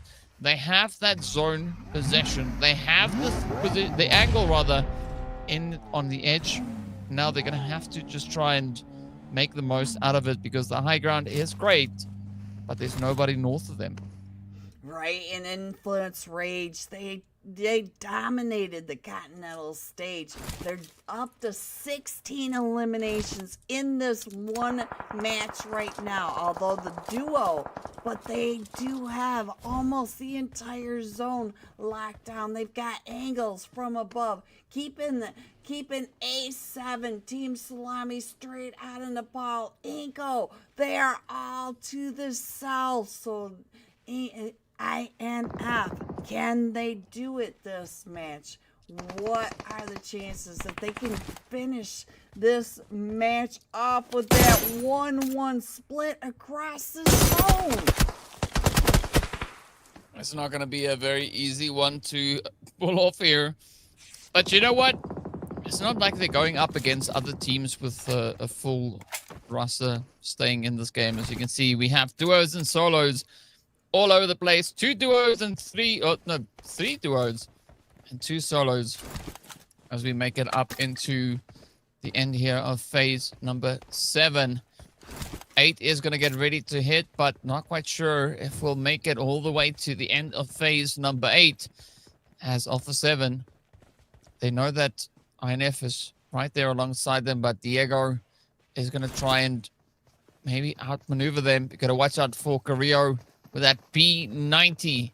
That is going to be a pretty hot bit to contest. Up comes the shot now. Oh, K does find one, but doesn't find enough, as it's now up to Lil Boy to try and carry them forward. INF sitting with 16 points. They want to find more, because currently with that, they are on 36 points. Now, Lil Boy rushing out into the blue, trying to get the shots up into Guizhou, but not going to be able to find it. Instead, they will have to settle for 5th place and 16 elimination. Alpha 7 now, 35 points is what they had coming into this game.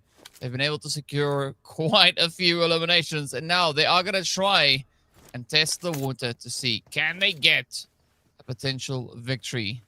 2 duos, 2 solos coming through. McGradden getting spotted, so iNCO will not have another chicken dinner in this game right here. A very, very tough outcome for them. But Alpha 7 and the players from the side of Team Salame could have this one in the back. Salame, though, only 2 eliminations up. But 46% chance of winning according to our statistics. But they are facing Alpha 7 and XP3 from straight out of Nepal. We know that XP3 can bring the heat at the solo in. Oh, it is now just a 2v2. We have Team Salame versus the duo from Alpha 7. It is the nade zone coming from Joko trying to push him back off this ridgeline, but A7 does not seem to be pushing back. They are just rotating, changing up their positions, making sure that those nades do not come down on them. They've got mollies coming up, and they are just not acting at all like they are too worried about it. Both of them cooking now. Nades right on down, and now Carlillo does see the legs of his head, and then it was right across the way down to about half health. It is a 1v2, and both of them with nades. They see him right out in that open, and no, it was not even Carlillo. Alpha 7 coming in with the winner chicken dinner for our second Rondo map of the 90 game. What a play, what a performance. Absolute amazing stuff here for Alpha 7. Of course, their first winner chicken dinner coming in here in today's games. Alpha 7 walking away with a glorious 25 points ahead of the 19 points coming through from Influence, Rage. Resilience is going to be walking away with 13 points, and iNCO sitting on 11. So iNCO, I think, at least for the time being, is going to be holding a very steady lead ahead of this lobby. It is going to be so tough to catch up to iNCO, but if Alpha 7, Influence, and Resilience keeps this momentum, I can't see why they won't be able to close that gap considerably. And I mean, this time around, only one team going to get sent back with a bag of donuts. That is almost there, as we did see them going down quite early on in this match. Yeah, I do think that almost there was one of the... Ooh, here we go. Alpha 7 coming in with Let's see, 13, 15 eliminations, 10 placement, 25 points for this winner chicken dinner. And look at Guizo, 1200, 7 damage, 14 grenade usages. They were using them almost all the way at the end. I did see that they did get a nade knock over onto Team Savage, and then I almost said Team Salame. Yeah, coming close to that. But yeah, we gotta love what you're seeing right here. A lot of work being done by Alpha 7. But are we surprised? Not really. But it does seem like we are going to be heading into a break with a few of the highlights that we have here. So stay tuned and we'll see you back very soon.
Welcome back, everyone, to the PUBG Mobile America's Challengers. This is the finals, the day one. We are headed into match 5, DK.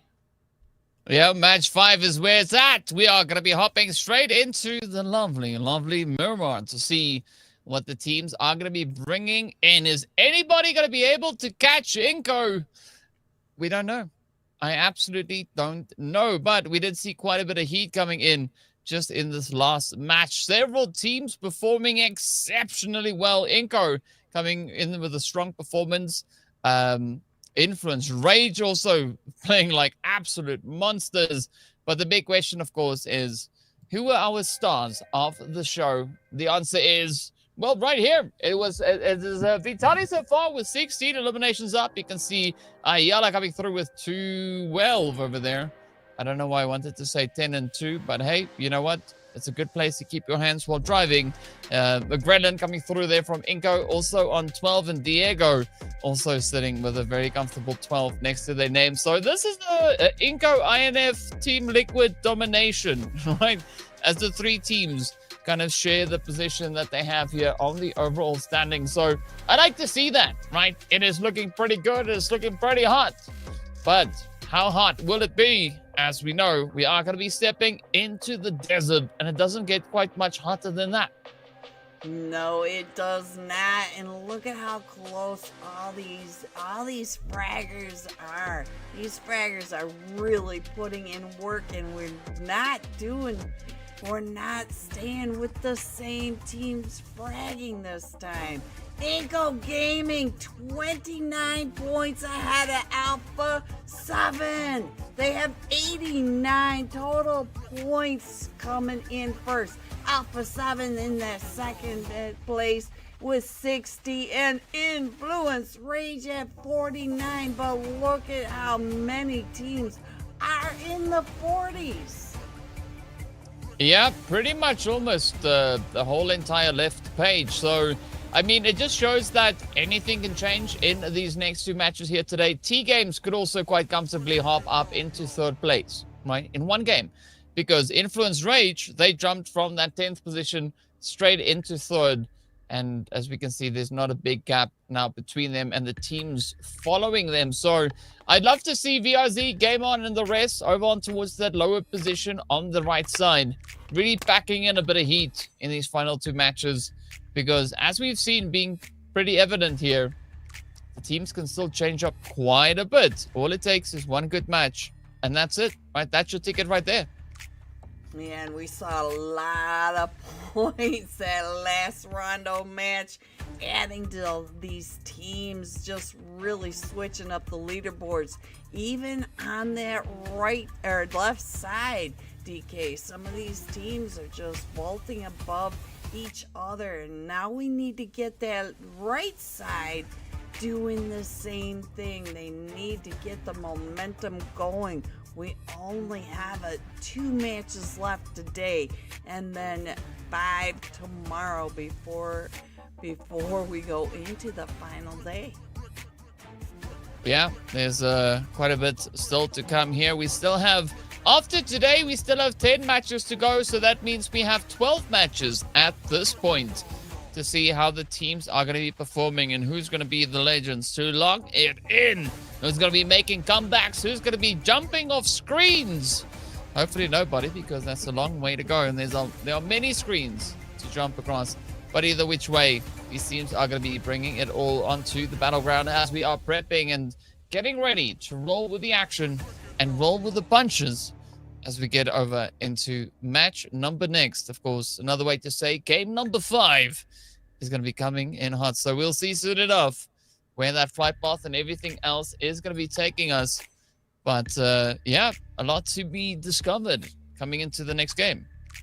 I was sitting here looking at Straight Outta Nepal and Team Liquid tied for 47 points. We've got eliminations from Team Liquid at 29, but Straight Outta Nepal positioning themselves more than double what Team Liquid are doing. And their bonus points were 1 point difference. Straight Outta Nepal did get that winner chicken dinner, so that really helped them with the position points. But Straight Outta Nepal needs to pull in some more eliminations if they want to stay ahead of Team Liquid.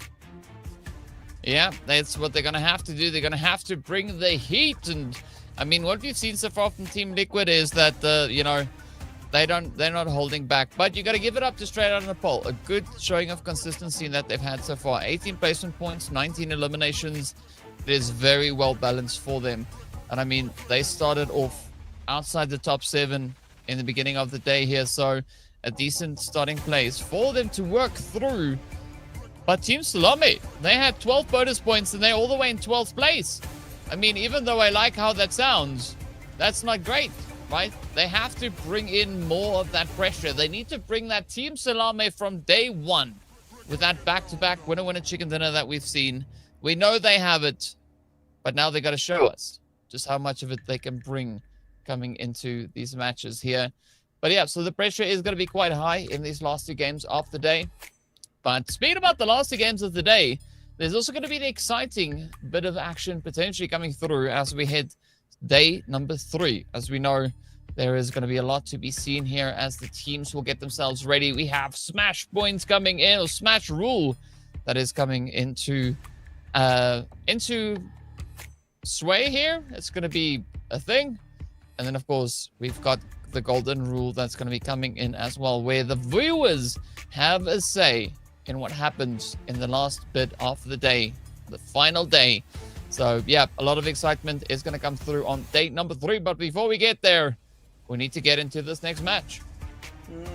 Yes, we do. And I really want to see these lower right moving on up. We know that all of these teams are capable. They are capable of winner chicken dinners. They're capable of high elimination games and the placement points. They can do it. We know they can. We've seen them do it throughout the league stage. So now they just need to get that momentum going. And the amount of games that they have left, they need to really step it up. Well, let's see who can do that. But of course, we'd love to hear from our viewers, so be sure to let us know in the chat. Who do you think is going to be stepping it up once we head over into the lovely Miramar? As we know, iNCO, they've come through with the first 2. Erangel, Miramar went to iNCO. Then we saw straight out of Nepal and Alpha 7 getting the victories over onto the lovely Rondo maps. But now, drop your predictions. Tell us, who do you think is going to get it? Will it be iNCO yet again? Or will we see any of the teams that are yet to find a chicken maybe doing exactly that? Could it be Influence Rage? Could it be Team Liquid? Could it be 9C GLOBANT or anybody else? I did see a little bit of support coming through for Wolves in the chat. So if you think the Wolves are going to claw their way up to victory, let us know. Give your predictions. In the meantime, let's find out how this is going to go. We are just awaiting the start of our next match. And yeah, it's all down to once that plane kicks, we'll get to see what the flight path is going to be bringing in. And of course, then the big question comes in for that zone. Let's not forget that massive 1v4 that 9C GLOBANT did in that Miramar match. Can they do it again this match? They are just, oh, here we go.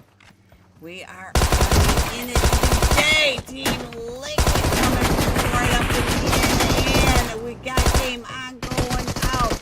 Team Salame already out. So Team Liquid, Zero Mercy up to 4 eliminations already. We are over here at the graveyard with Team Liquid coming right up and in with a pistol and a Winchester. Oh, Chief trying to get the knife over onto Resilience, and Ayala coming right up and in. Ayala does have the UMP though, is now trying to hold off the 3 from, Team Liquid going out into 16. Resilience, Median, 1 HP. That's not a great place to be. You want to try and get as much health up. So holding on with 1 HP, you know, that takes some nerve. You just gotta hope that you can keep that heart rate on the low. But now, straight out of Nepal, they're gonna come through with their rotation, looking to head a little bit further and further away from the zone, it seems. Not quite sure what their play is here, but they are gonna try and loot up here. Ooh, alongside the tree. Thank you so much for that one. As you can see, up towards the north, it is gonna be Pedrin and the rest of TGAMES now on the hills. They've spotted out Savage. The shots start to fly across the way. Up in Crater Fields, quite a bit of a range. It's coming in here. But can Pedrin get those hits? I just like the fact that he's got a suppressor on that Scar L. But now we go sitting up the plate as well, getting the hit onto Wiz, trying to get them down with the car, and they do, but now, of course, Vivo needs to be careful because he's are going to get shot. So not quite the safest approach to take here, but you know, a little bit of bragging rights into this. Yes, and I see almost there is down a player. It has Alpha 7 over near this El Pozo area, just trying to find the rest of Alpha, or almost there. Almost there does look like they're pretty spread out on this western edge of El Pozo, northern edge of El Pozo. Well, let's see. Is that going to take us anywhere, though? Because we are getting pretty close to the trailer park as well. An area on the map that we've not really been to all too much. Up to 7, this could maybe be a little bit of a costly play. So far, they are able to bounce back as they take down the squad there from almost there. It's going to be our 4th team now being pushed to the wayside. Went from 18 down to 14. It's going to be Legion Zen, also going to be looking to find themselves maybe a few additional points. As we know, they've started off this match with a few up for grabs, but can they find even more? Because last time we checked, they were not necessarily in a very comfortable position with regards to those rankings. No, I believe they were all the way down on that lower right-hand corner. It's very, very disappointing to see almost there going out again. And now Alpha 7, influence rage going through the truck stop. Right over here in the blue, they're coming up this eastern edge, doing the very long rotation up and into that zone. The zone must be over to that north side. I see a little edge of the zone over here by that Picado, and then we do have TGAMES all the way up here in Crater Field. So our zone must be over in this very far north side, because we did see that Alpha 7 was all the way up in the trailer park, which is almost as far northwest as you can go. Not quite, because we still have ruins over there, but you know, there we go. La Cabarilla down to La Drilla. Hacienda del Patron over to that western wasteland wall. And look at the teams still out in the blue. We've got action at the South 9Z, and 9Z has Zen coming up, and now our zone does collapse again. San Martin, Mate Nuevo, El Pozo, Power Grid, close to Central Zone. Yeah, I think Power Grid is going to be a good place to try and get set up, but it is going to be a mad dash to get there first, because if you're coming in late, you are going to get welcomed in with a few hot barrels. So the pressure is going to be on, but now it's down to see who will be the ones to try and lock it in, and the zone is going to heat up really fast. Yes, it is, and we do see a lot of these teams coming in from the northern side, which we haven't seen a lot of, but Resilience coming right through. iNCO Gaming, McGrellin right in the middle of Resilience, and Resilience is already set up over towards that Power Grid area. They are coming in, and I think iNCO is finding Resilience, the rest of Resilience, along that Picado mountain range. Well, Picado Mountains, not necessarily a bad place to be. Let's see, can Resilience do it? We do see Marion a little bit further away, so it could be a bit of an off-angle strategy they're trying to adopt here. But iNCO now could also very well get pressure, but they are going to be fighting back quite a bit, but not enough so as the vehicles come rolling onto their sides as iNCO are just rushing up to reinforce the position. Really getting cut out in the open here, trying to just play on that cover side. Oh, gonna get the hits though. The spray down coming through, and that is Resilience getting wiped. iNCO not losing a single player, but being dealt quite a bit of damage. And Savage now right in the middle of Alpha 7. Up in the northwest side as well, we've got them starting to stack up on top of each other. We got 9Z right over here next to Zero Mercy. Zero Mercy just to their northern side. And we do see Cole. Oh, he picked up that K9. Will we see some bolty action? Well, hopefully we do. In the meantime, it is going to be Zero Mercy now coming under fire. Alpha 7 looking for parking. They are situated up on the mountains now, just raining chaos down on the surrounding teams. But it does seem like, well, Guizor didn't really pay for parking, and that's why his vehicle got clamped. It's like, sorry, sir, but you can't move that. You can't park here. So Carrillo having a little bit of tough luck there. So let's see if Guizor and Carrillo can maybe make a little bit of something happen. In the meantime, it's going to be 9Z still on the Picado Hills, focusing in onto Zero Mercy. Inspector trying to pop his head up, but it is going to be Potato trying to defend as they still got a few players, a few hopefuls here, but like I said, with Gold King rushing straight on forward. Potatoes super low. Reyes getting the hit in. Remix on the far side. Looking to find a little bit of a different outcome here. It is just bloodshed all over the place. But now, Zero Mercy still have 3 players in the match. Only Inspector can step up and try and reclaim a little bit of hope here as they are down to Nightmare on that far side. But 9Z gonna look to bounce back. Gold King still in it, but can they win it? That is gonna be the big question.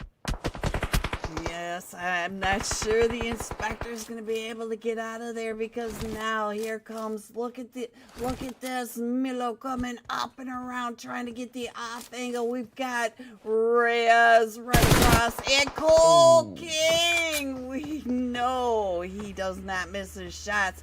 Zero Mercy going out in 13th place with 4 eliminations, and now they do have to rotate a little further up, and we do have these teams already getting up into the mountains, getting these high ground sight lines.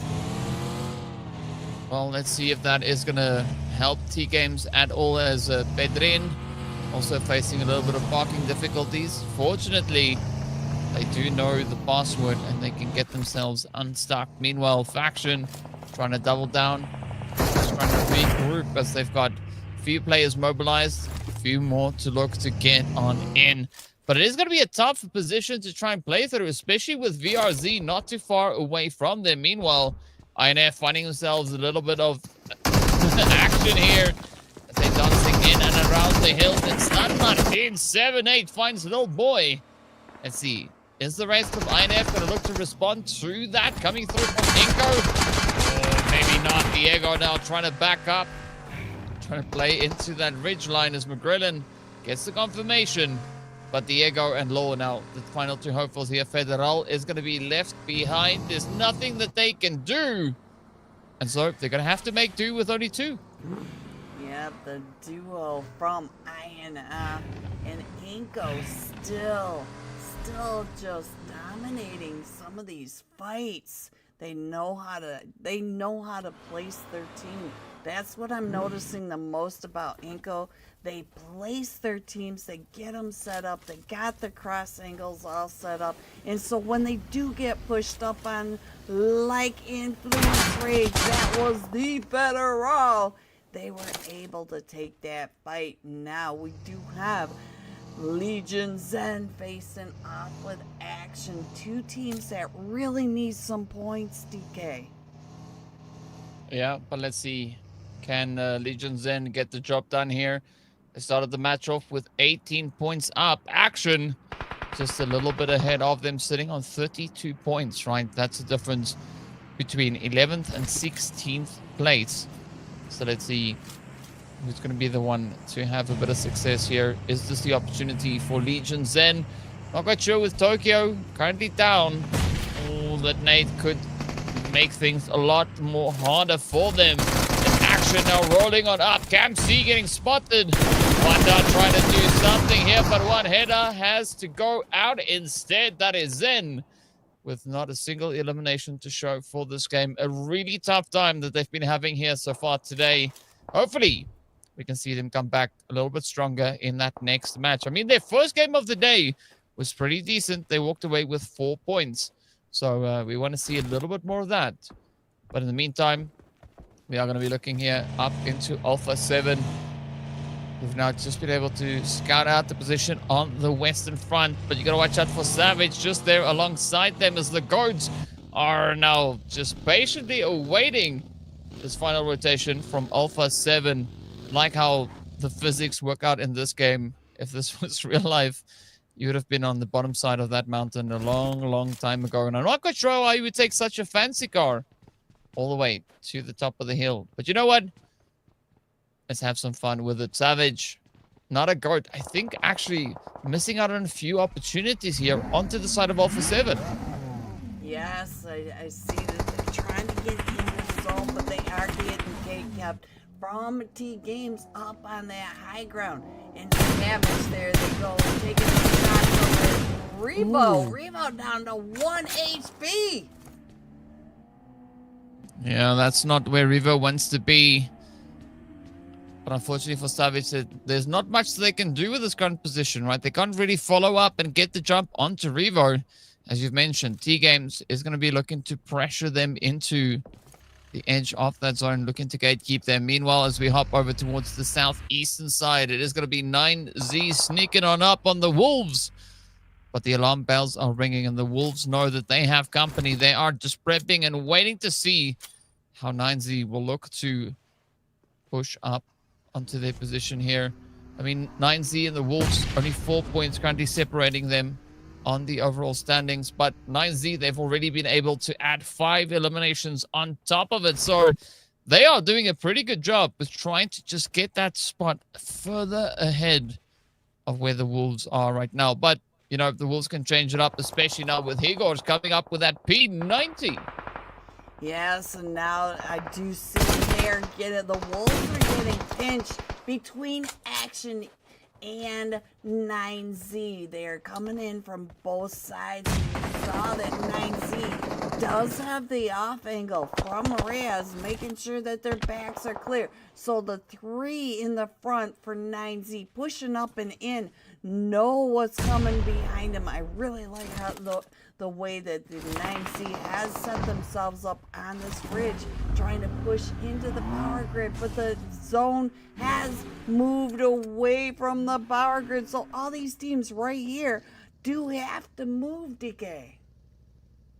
Well, that is what's going to have to take place. They've got 200 meters to go in just a few seconds as the blue is going to start just being absolutely devastating for these squads.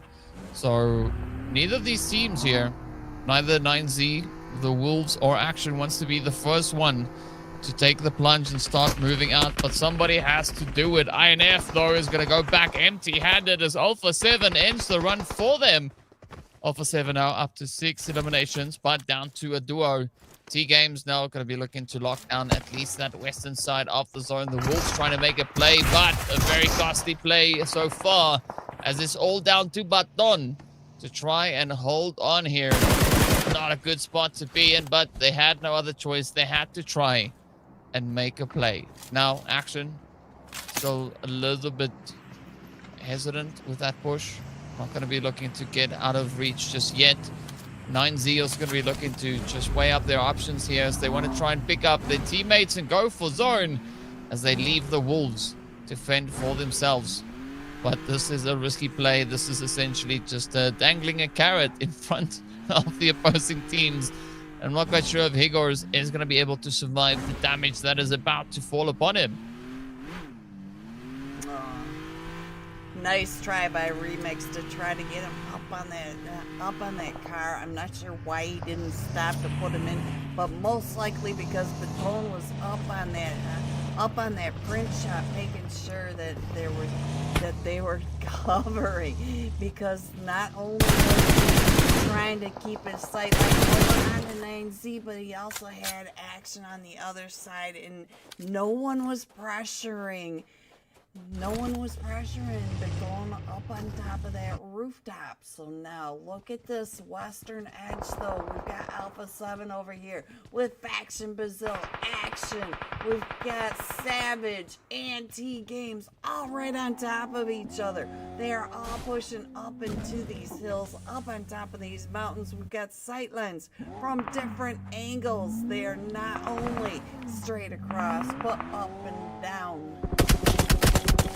Yeah, well, that's what we want to see, as many angles being covered here as possible. Savage now going to try and make a little bit of a repositioning come through here as Pixel goes to the edge of Zoran.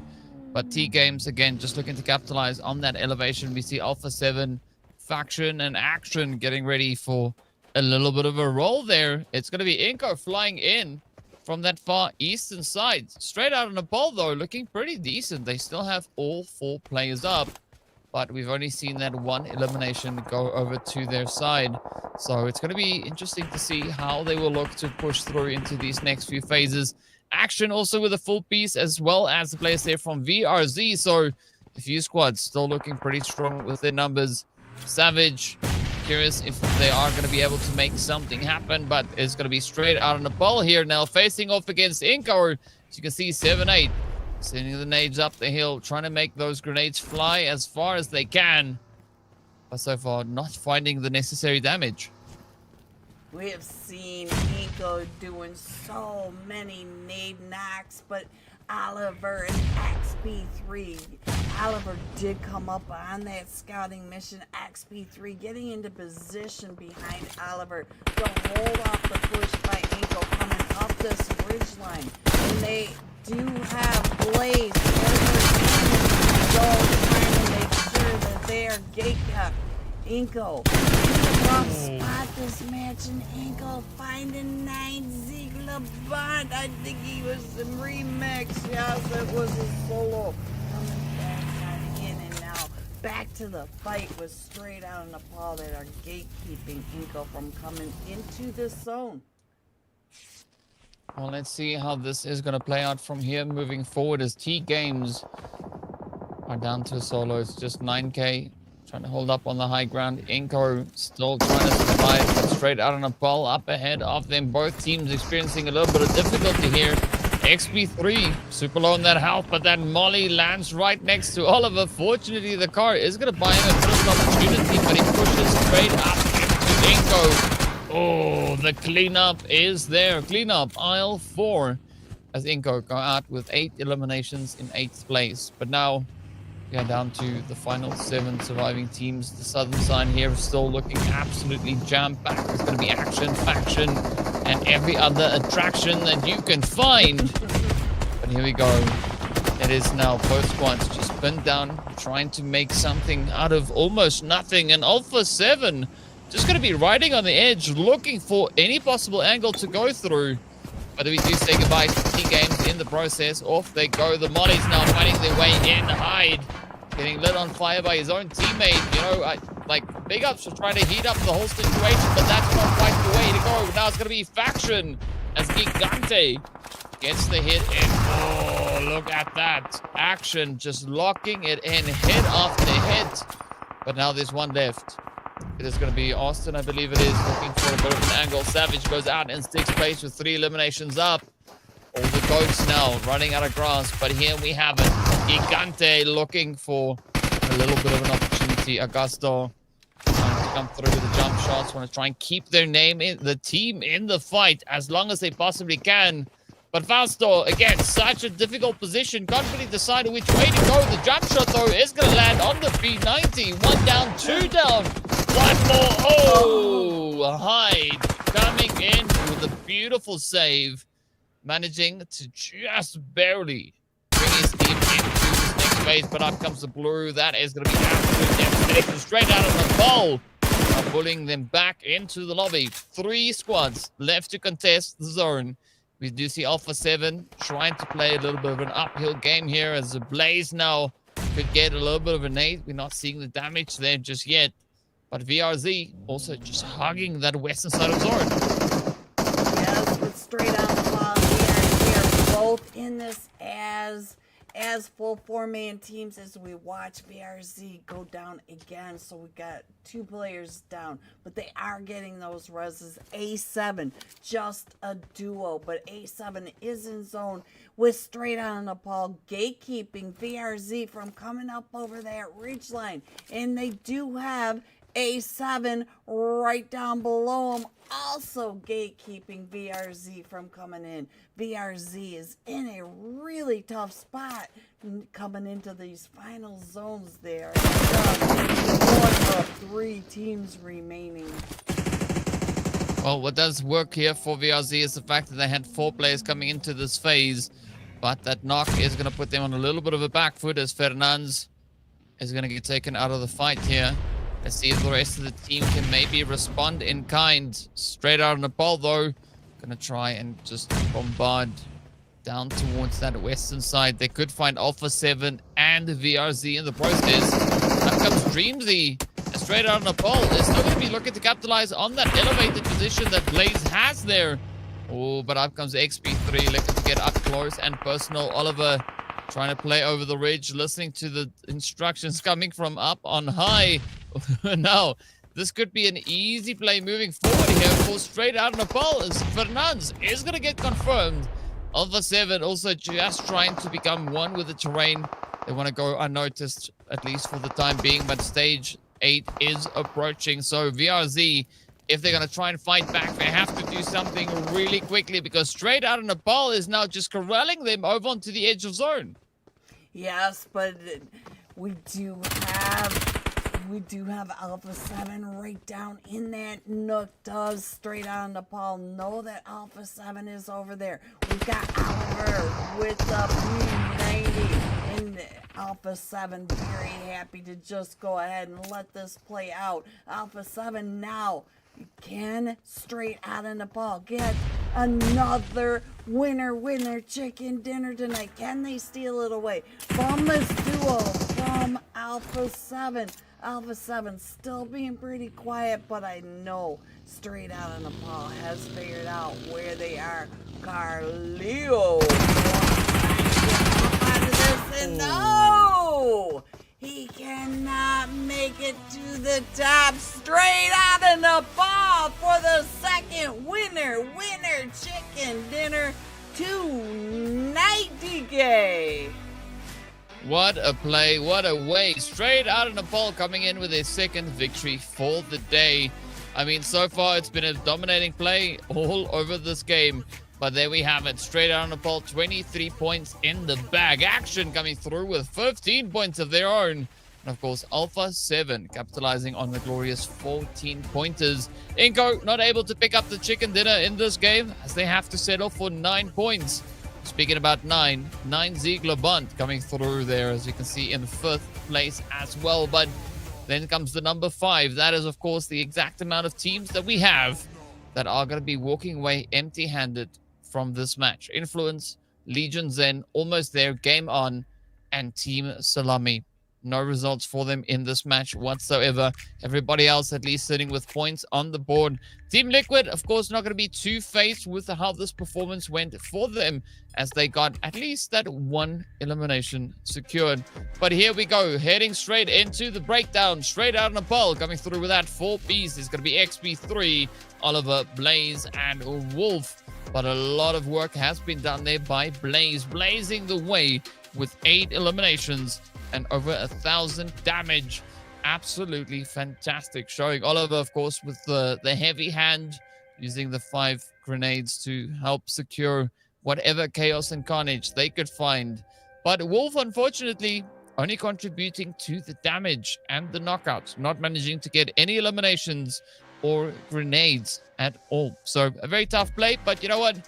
That is kind of just what this game is sometimes, right? Proving to be quite a bit of a challenge. But yeah, there we have it. I think looking at how this last match went, Alpha 7 tried to climb up that hill to get a bit of an advantage, but instead what we saw happening is, they offered themselves up on a little bit of a platter there. So well done to Straight Out of Nepal for locking in.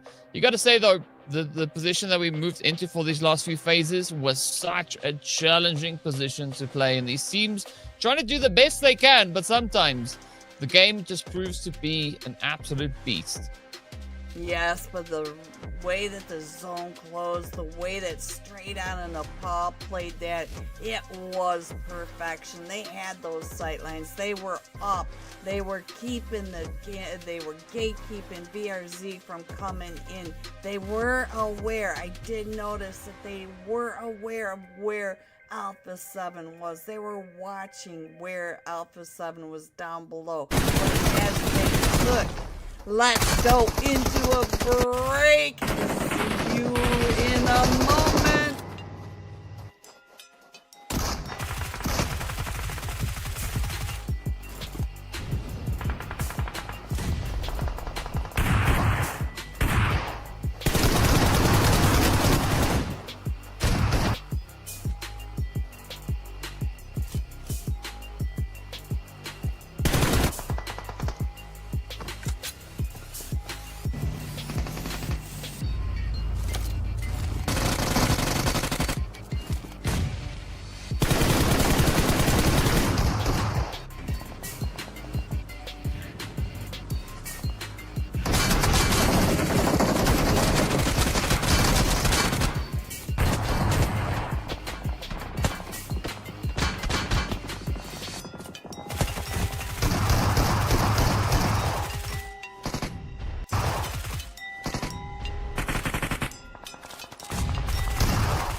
Hello everyone and welcome back to the PUBG Mobile America's Challenges. We are headed into tonight's final match DK. Yeah, we're getting ready to roll with the punches as we've got one more to go. We are going to be heading straight over into Erangel to see who can climb up the board the most, because it's been a pretty tight opportunity so far for a lot of the squads in this lobby. A few teams having pretty good success, others having a lot more of a challenging play here. So yeah, I'm curious to see exactly how this is going to pan out and how the teams are going to look to try and get themselves established here. Of course, we did see the rankings a little while ago, at least the match standings. So we'll be getting into the points in a minute to see exactly where the teams are, where are they situated, and who's going to be the one to upset the most. Speaking of which, we are, of course, going to be starting it off with our MVPs so far for the day. As you can see, it is going to be McGrellan coming through, then taking up that pole position with 17 eliminations. We got Vitali getting dethroned by their own teammate, moved down into second place. We've got Blaze up there. We've got 7, 8 in there. And of course, Ayala still holding strong. Yes, and we did see iNCO Gaming with a double winner chicken dinner, and straight out of Nepal with a double winner chicken dinner.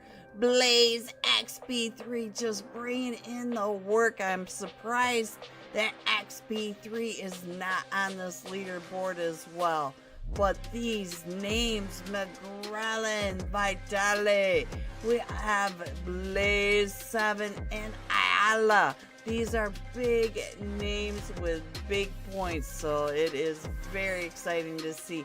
Are we going to be able to see another winner chicken dinner from iNCO or straight on the ball? Both teams with high momentum. I'm feeling that straight on the ball really has it locked in, so we could see a back to back. Yeah, don't quite know if that is going to be available to them. As we know, the lobby looks to make it quite challenging to get a little bit of that repetitive dominance to show across the way. But yeah, there's definitely an opportunity for the teams to bring in everything they can find. But what better way than doing it over on the map of Erangel? Speaking of which, here is our overall rankings and where the teams find themselves. It's going to be iNCO still holding on to pole position. Alpha 7 right there locked into second. Obviously straight out of Nepal, of course, moving up from that fourth place all the way up into third. iNCO, or rather Influence Rage, getting moved all the way from third down into that fifth position. So for 9Z GLOBANT, this past match was an absolutely amazing one because it moved them all the way from sixth position up into fourth. So other than that, there's not any crazy major moves. We do see Action also moving all the way from 11th up to 7th place. Team Liquid getting floated down into 6th. We see Savage making a bit of a move there from 7th down into 8th place. The Wolves going from 8th to 9th. And then, of course, we are still awaiting the teams over on that right-hand side to see what they can bring to the table here. TGAMES, of course, jumping just ahead of Team SALAME with their performance.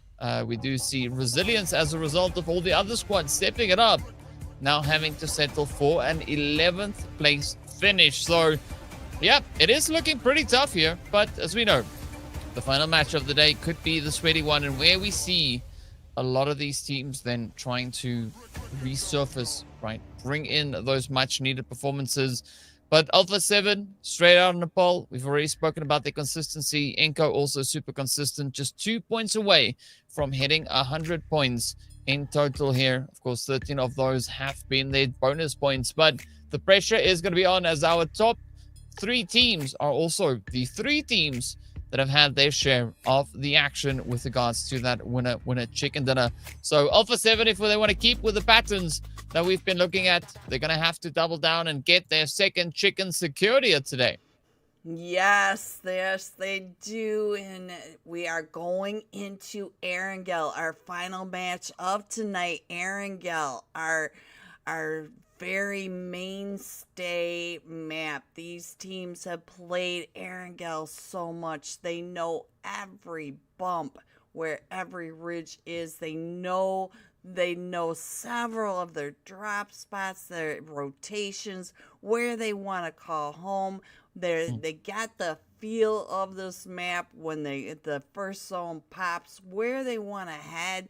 So it's going to be exciting to see what these teams decide to do, especially with some of these teams' momentum so high. iNCO, straight on the ball, Alpha 7, 9Z, they are all just ready. I do want to see a lot more from these teams down in that lower right-hand corner, though. Yeah. And that's the whole thing about pressure, is some teams perform quite well under it and others have a little bit more of a challenging time. So I'm curious to see what the responses will be. I mean, Zero Mercy, I was expecting a little bit more of a stronger performance coming through from them, right? Maybe it's just the first day jitters that has caught them. So hopefully coming into tomorrow's matches, we'll see a lot more of a stronger response to the action that we have out on the battlefield. Because if you look at the difference that we have on the standings, right? 89 points for first place and 17 points coming through for 18th position. So there's quite a bit of a considerable drop coming through with regards to that. That is what, 81 points in total. So that's quite a bit of a gap for the teams on the right-hand side to try and close. But speaking about closing, let's head into Erangel and see what the teams will have to work with, as we are going to be starting over in Novo Repnoya and heading all the way up towards South George. So a relatively comfortable flight path for these teams to get themselves situated. It is going to require a little bit more work to get into positions like Asnaya, Poliana, or Stolba, but nothing that a car can't fix. So we'll see how these teams are going to look to get themselves situated. But Green, the big question here will be, is the zone going to be in the center yet again? Are we going to move towards Vanchin and that area once more? Or are we maybe going to go up towards the north, down to the south, over to the west? Where will we go? I don't know, DK, but I'm feeling a quarry right over in that southwest side where we also have half of military base. It's just what I feel like the zone's gonna pop. We'll have to find out, but we do have teams already headed down onto military base, which I don't think we saw any teams down there on that first map. We do have Savage right there with TGAMES down on the military base. 9Z getting into their normal position. Influence Rage headed over to the quarry, but we do have... Ooh, it goes right back up to Severny, over to Gaka, down to that northern edge of military base, over to the prison mansion Yasnaya. So very central zone for these teams. Some of these teams will have to rotate in. We're going to have some bridge camping, I feel, to get some of these two teams off the military base, but we do have some action over in the school area already, and we do have one from Legion Zen already out. Yeah, it's unfortunate for Legion Zen, but let's see. Can they bounce back? Because, I mean, they don't really have any opposition up in that Gatka area. So there is an opportunity for them to find a little bit more of an angle to play from. But in the meantime, it is going to be Resilience, Faction, Team Salame, and of course, a few others now. All in pretty close proximity here to school and the surrounding area. Rozok also is going to be looking a little bit more on the hot side. So let's see if anybody decided to maybe bring a little bit of sunscreen with them, because you need to try everything to try and keep away the heat. Yes, and we already know that we're going to have some gatekeeping. We're going to have some bridge camping all along those western edge and the south. And I did see Carlillo trying to go all the way up to that Zarki area to check in on some of the teams that like to go up there as well. Will they take that northern route across to the Severny edge and come down like we've been seeing, or are they going to change it up? Because this is a central zone, so they do know that there are teams to their south. So it's very interesting to see which way these teams are going to go. TGAMES already in a fight with Savage down on military base, DK. Yeah, Millie base is where it's at, but let's see whether or not Savage can get a little bit of something happening, as they have a good way to go. Running further and further away from the zone. They got to turn around and go the other way. But it is going to be Numero and the rest of the crew trying to get that loot, because they've not been able to find all that much just yet. Team Liquid are in a decent setup here over on the edge towards Milta. Could provide them with a bit of an opportunity here. But I think the big question is, of course, how will they look to potentially maybe respond? Yellow? Well, that's a fancy skin. I like this. That's a new vehicle. It's so great it's invisible, right? It's not made for our eyes, as we are not elevated enough to be able to see it spawn in. In the meantime, it's now going to be TGAMES looking to come through with a bit of pressure here. They're trying to get the jump up onto Savage. Here they go, flying on in, coming in hot. Jollies, players flying all over the place. TGAMES. They're instead going to be flying their way to the lobby. At least two of the players are potentially out of here. So it's now going to be up to Badil and, of course, the rest of the team. It's just so comical here for Numero to come through with a bicycle. It's like, oh, there's an emergency. He gets stepping. Oh. But will he be able to step up fast enough, as Numero is now the last hope? It is now Numero Uno left to try and defend the honor of Savage. And here they come with the DBS. He's throwing those nades. Oh, he does get one with that DBS, and he gets the confirmation. He is the only one still standing, and it is a 1v1 between Savage and TGAMES. TGAMES throwing those nades up and over, trying to push Numero Uno Got, trying to get him back and over, trying to get some of the eliminations that they know that they've got knocked players over behind that wall. Numero Uno still trying to come up and around, and it looks like he's thinking about trying to get that res off, but now it is right here. Oh, he had his back over to TGAMES, and TGAMES will be able to get his one player up, and look at that, his one player was down to about 5 HP. Well, a very risky spot to be in, but so far, TGAMES will be able to try and patch themselves back up again. But the big question is now, what is the rest of the lobby going to do with the center zone? You can see faction, action. I like it when both of them are so close to each other. You know, a little bit of a rhyme every time. And when I meet my mic, I become a mime. So, you know, if you get it in, you can ask me what 3 times 3 is, and the answer is 9. I can think of many more things to try and rhyme with all of that, but here we go. Alpha 7 now.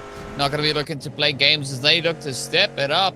Rotating up on towards the northern side. And from what we saw earlier, there weren't any teams really situated up in towards this northern position. So a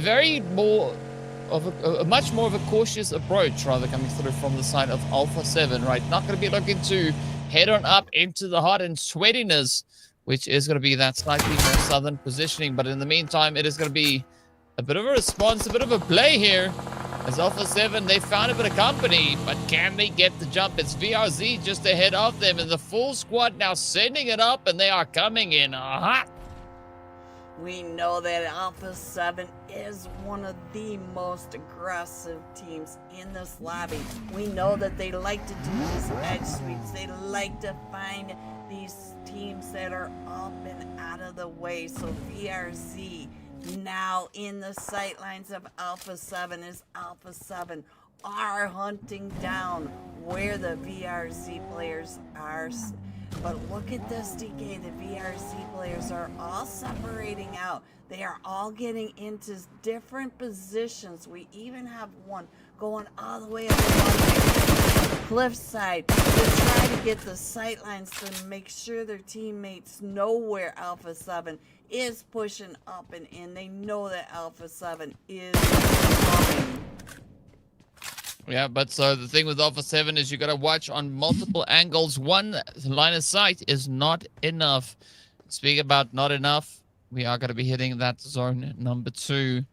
So can straight out of Nepal do enough here as they have 3 players remaining. Wolf starting to get that vehicle ready. XP3 pretty isolated, but Blaze and Wolf still having to maybe roll up here as Mythic and the rest of Team Liquid are heading a little bit further over towards that eastern side. So straight out of the bowl now has the opportunity to kind of regroup, get themselves back up again. But I'm not quite sure if they'll be able to withstand the pressure that could be just around the corner. Alpha 7 though, going to try everything available to them to get the jump up into VRZ. I like the tactic here from Alpha. They've been able to divide and potentially conquer. It is now Valves left between them, and nothing will stop Alpha 7 from getting that squad wipe as they come in and make it look so effortless. So those are the first 4 eliminations for them in the bag. And now they can sit back and relax. And it's a very interesting approach, this one, from Alpha 7, as you've said, right? They look to go for those teams that are far removed from the rest of the lobby, making the cleanup a little bit more comfortable and a lot more doable. INF also finding themselves in a bit of a situation here.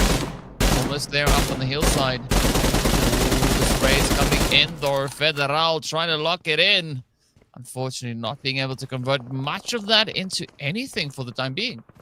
And we see hovercrafts coming into play already. I saw that right there at the slaughterhouse as Influence Rage is starting to push up into that Pachinki area. But they do have the slaughterhouse with the hovercraft, so they are getting locked and loaded. Team Salame taking over the Watertown areas. Action is trying to come across that bridge just to their north. So can they stop Action from coming across that bridge over by that Rozhak Recall Center?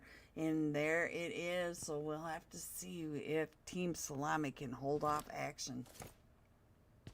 Well, only time will tell if Kratos Love and the rest of Salame can make a bit of a sandwich happen over here. Gigante and Hyde are going to be pushing a little bit further afield, but now it is up to Felipe and their teammate Bob over there. I know it's not Bob, but that's what I'm calling Bob because I can't read that name. So if you know what the name is, please let me know in chat.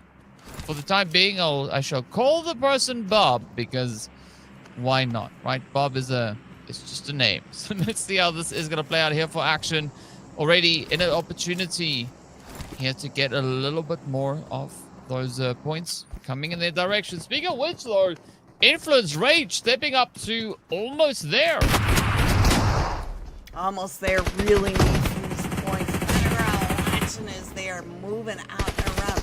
Almost there. Some of the players down to about half health or less. And Federal coming right up and in, taking those shots into the hovercraft, coming right up in front of them. The chaos, the smokes, the shots coming in. The hovercraft blocking Federal as he's taking those shots. Almost there, separating out. But I see another team not too far in the distance, just driving up behind. Almost there, down to a solo player trying to get out of this compound.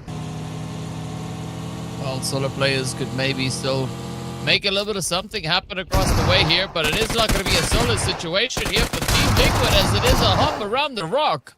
As Ayala is down, Chief now being the last hopeful side of Liquid. Oh, but will they be able to get themselves out? No, the quickest way out of here is, of course, the way that Liquid went. And they've just got evaporated once again. Alpha 7 now going to look to push on forward. Almost there is also out of the way. So let's see. Can Alpha get the jump here onto game one? Oh, so many difficult angles to hold here. Not quite sure how Alpha 7 are going to look to push through this one because they are somewhat divided, at least for the time being. But Natalio, down they go, and game on is going to get eliminated. So there's our answer. Alpha 7 are going to look to get aggressive, and that will open up the way for them to get back into the zone. And our solo from TGAMES coming up into the ruins, and they've got the wolves right there on top of them. Team Salame still over in Watertown with Action on a 2-2 split across the river. They've got 2 in the recall and 2 on the cliffside. Watching Team Salame in Watertown. Are they getting set up for a push? And look at Influence Rage. Influence Rage was just trying to gatekeep. I believe that's 9Z GLOBANT right off the edge of our map, PK. So we do have these big teams still in here. iNCO up in Rozhak and out on that golf course along that ridge line. And Resilience now in a fight down with Faction Brazil. Well, the big question about the golf course is, well, can they get on par, as we do see Resilience now getting taken on down. But, ooh, nice shift coming through here from the zone, just centering up onto Ruins and the Sunken City. One of the few times that we'll still have the Sunken City being what it is right now. Because once the next update comes through, that is all going to change. Now, Influence Rage looking to rage against the opposition. they push on forward. Diego trying to come in with a bit of a cheeky play on that hovercraft. That is going to be 9Z getting sent back with nothing for this game here. Still 11 players alive means that we have a little bit of a way to go before we start hitting placement point territory. But so far, it is going to be INF still holding strong with all 4 players in this match. Now the Wolves going to apply themselves onto Alpha 7, as we did see Carrillo getting hit there. An interesting spread here. We also saw straight out of Nepal coming right up in onto this as well. We got the Wolves, Alpha 7, straight out of Nepal, feeling hot from those back-to-back winter chickens dinners coming up to the south side of Ruins over here. In the fight with the Wolves and Alpha 7. We still have that solo from TGAMES that Wolves just found. Yep, down they go, helping to alleviate a little bit of that pressure, because you don't want to get caught with any off angles not fully covered. Of course, iNCO in the distance there, or rather Influence Rage getting fired upon, but they still have the full squad up and 8 eliminations. So Alpha 7 and Influence Rage, this could be their opportunity to show a little bit of that dominance, as iNCO is also holding quite comfortably with their 3 eliminations. But look at XP3. Not happy with the line of sight they had, looking to improve it. Blazebot looking to do a similar kind of maneuver here, but is focused on the loot.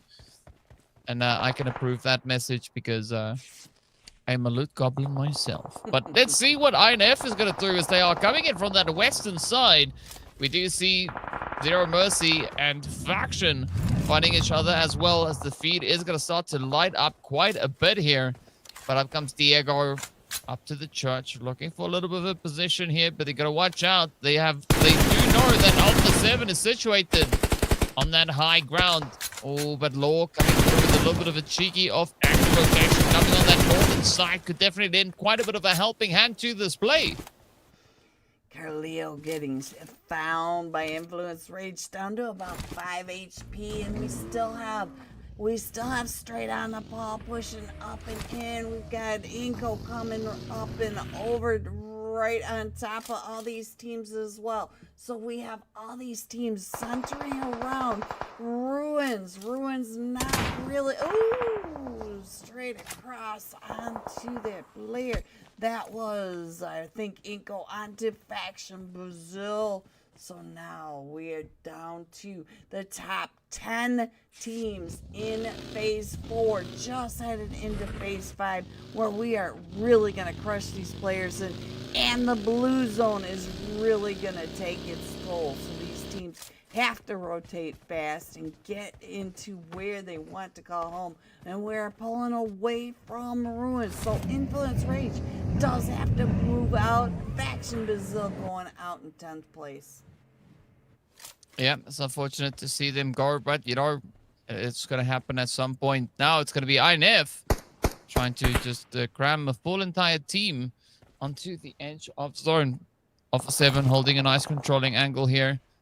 Getting straight out of Nepal. Interesting setup that they've got there as well. Nightmare and the rest of Zero Mercy are going to look to double on down, but iNCO is just pinking them apart, head after head, player by player. Nightmare is what iNCO has brought to the table here, as Zero Mercy get taken on down. Only 2 eliminations, and again, just falling shy of those placement points. But from here on out, everybody will be able to capitalize on placement points on top of the eliminations they've got. So Team Salame and Legion Zen will have to now try and find themselves a few additional points if they can get it. But then, as you can see, everyone towards the southwestern side, going to try and play the quiet game. Not going to be looking to make too much noise. They will try and find maybe a bit of an opportunity, maybe of an opportunistic angle to try and strike from. But you got to watch out for Lil Boy, who is rotating around just on the side. Yep, one header. Just needed one hit to stop them in their tracks. And now Zen down to a 2-piece. iNCO also looking for a little bit of information here. But where can they go? I mean, Action, Team Salame also keeping it very quiet over on towards that northeastern edge of zone. Sunken City is a great spot. but can they leverage that and use it to cause a little bit of pressure coming into the zone? Yeah, I'm really surprised that Action was able to push up into Watertown. Right there with Team Salami. Now iNCO here's all this and getting that third party. iNCO making sure that they got set up on the golf course with their backs clear. Once again, iNCO finding their spot to just set up and really call it. But then we do have straight out of Nepal coming in with that winner chicken dinner center zone. Can they do it again? XP3 right across from what a nade over onto Action from Team Salami. So Team Salami is paying very close attention to what is happening in all directions. Yeah, Hyde is going for a different approach, right? Hiding in the water or under the water. I've not seen a lot of that happen before, but you know, you got to try and do what you got to do here. iNCO now getting ready for a bit of a push as they are moving forward. Tokyo is going to be the last one left for the side of Zen. So let's see, can Tokyo get it done? As it is quite a bit of a pressure position to find yourself in, right? Influence Rage on the one side, iNCO coming through from the other. So not an ideal setup, but, you know, it is going to be what it is. So now, Team Salame patiently awaiting plays here from Action to come through. Bob now getting ready to bomb and weave their way through as Philippe has been found. Now it's up to Hyde and Gigante to see, can they fight it? Oh, you're right there. So close to getting the final player that remains for the side of Team Salame as Kratos Love now gets a big hug from a grenade. It's a very explosive bit of action coming in here, and that is it. Team Salame is down. Not a single elimination, but they do walk away with a few placement points. iNCO, they have to write it up now. First, they're going to have their share of the spoils here, making sure they've got everything to carry them forward into these next few phases. But Alpha 7 sitting on a comfortable 10 eliminations. iNCO and INF sitting on 9 each. So, again, a very aggressive showing coming through from all sides. Tokyo survived for a good long while until Korea found them looking to get into that zone. So, a very abrupt end coming through for them now. Straight out of the ball, though. Green's just going to be keeping it quiet up in towards that ruins position. And as you say that, XP3 finding McGrellin, but DK, can we talk about this zone? It is 40% water, the river just crushing these teams on top of each other. A lot of non-playable area on this zone, and look at this. We have A7 right on top of iNCO, right on top of Influence Rage, on top of Straight Out of Nepal, Wolf, Coops still in ruins as well across from XP3. Yeah, it is a pretty crazy zone to step into, but now it's going to be iNCO trying to see if they can maybe find a way out of it, as it is Action looking to apply a lot of pressure here. But so far, Action playing a very good game. They still have all 6 of their players up. Let's see whether or not the shots can come in, and the answer is a definite yes, as iNCO goes up in flames, having to settle for only a mere 11 eliminations. So a very impressive performance then there on their side. But now, let's see what the remaining 5 teams can bring on through, as it is going to be Alpha 7 also coming through with 11 eliminations. But can they get them all? Can they claim every other player in this lobby?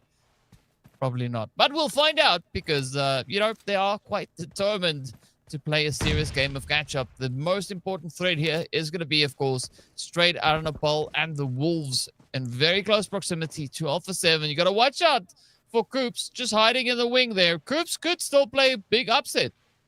Yes, he could. He is paying attention to where all these shots are coming from. He knows that he is sandwiched between Straight Out of Nepal and A7. He knows where these shots are coming from. He can see these nades bouncing in front of him, going up and over onto the other teams, and he is just staying quiet. He is in 5th place right now. They have three elimination points. He could really do some upsets if Alpha 7 does push down into straight out of Nepal. Well, Action opting for a little bit of a different approach, getting into these late few phases. Hyde pretty isolated up in that water town. The rest of the team situated a little bit further down south. It's an interesting approach here. But let's see if that is going to help them at all, as now Alpha 7 starts to move up to the north. We were talking about that unplayable area, but it is going to be just the edge of the waterline that Guizhou now looks to get situated into. It's going to be Carrillo looking to get themselves back into full health, because you want to have everything available to you moving into these next few moments. Influence Rage. So just patiently awaiting a bit of an opportunity here as Law sneaks through that ruin situation. Coops here also keeping it nice and quiet. You were mentioning earlier that Coops has just been paying attention to all the grenades flying this way and that. Another one now going off right alongside them there. And I think if Coops is not careful, one misplaced nade could also spell quite a bit of disaster for them. But let's see how Alpha 7 is going to look to rotate and move through this next little bit, because they are taking quite a bit of a wide spread. Action also taking a wide spread. Oh, now changing that 3-1 split in the opposite direction. Gigante now very isolated, but is going to quickly just fall back into the safety of that eastern side as the final 5 teams now get ready for the showdown. Straight out of Nepal. Very isolated here. They have good cover to work with, but if that zone pulls over on towards the eastern side, that could be them in a world of trouble. But we'll find out in the next 10 seconds exactly where the zone is going to be taking us, as Law is going to be creeping on forward, not getting spotted by Wolf just yet, but as he gets up, the game is gone. As now the nade is going to be cooked up, but it hits the wall and Wolf lights himself on fire. The zone pulls to the east, and it is now carnage that is going to ensue here, as straight out of Nepal will have to find a way to recover the territory and keep themselves in this match. Influence Rage Law was throwing those nades up and over, so straight out of Nepal knew that he was back there. But now look at this. Here comes Mollies, and I believe the Mollies are coming from Coops.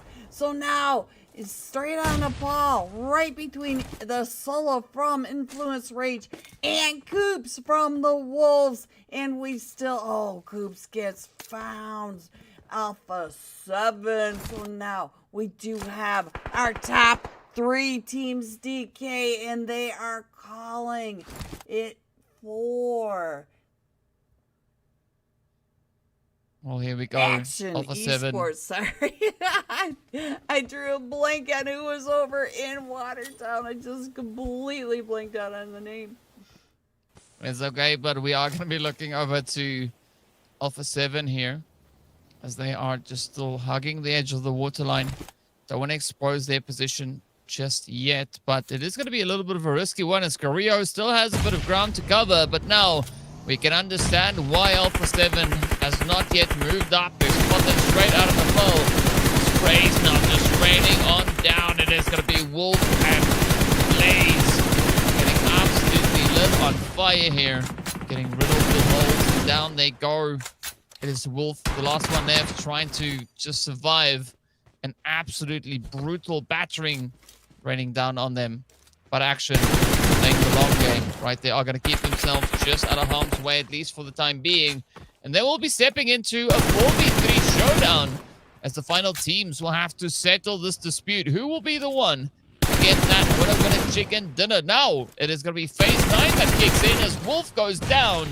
And it is the big old showdown. Action, they have the numbers advantage, but it does seem like Alpha 7 nor Action has the advantage when it comes to the zone. Both squads will have to move up, and this is where the utilities are going to be absolutely crucial, and see whether or not Guizhou can get those nades locked in. If he sends one out and finds an opening, that could definitely be the way for them to secure this winner chicken dinner. Bob keeping a good distance here. Going to try and play the off angle. You can see Philippen also just on the edge. A very sneaky tactic here from Action, but this could be their way to get that victory under their belt. I mean, both teams doing an absolutely phenomenal job up to this point. Action all the way up to 9. I said that Action needs to try and double down on placement points, and this is exactly the way to go. Obscure now just looking on as the flames come through. Brizo has been found. Rio out in the open. Up comes the force of the full stand.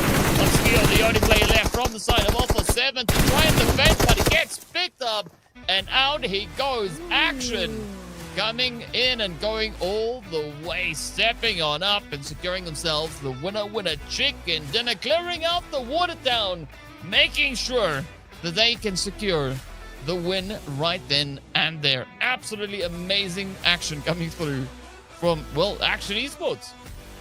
What a play, too. Action coming in from that north, that 2-2 split up there at that recall, and then coming through, pushing the teams out, Team Salame out of Watertown, taking over Watertown, taking over the cliff or the shoreline, and battling Alpha 7 to come in with 22 total points, 12 eliminations. Alpha 7 at 20 total points and 14 eliminations.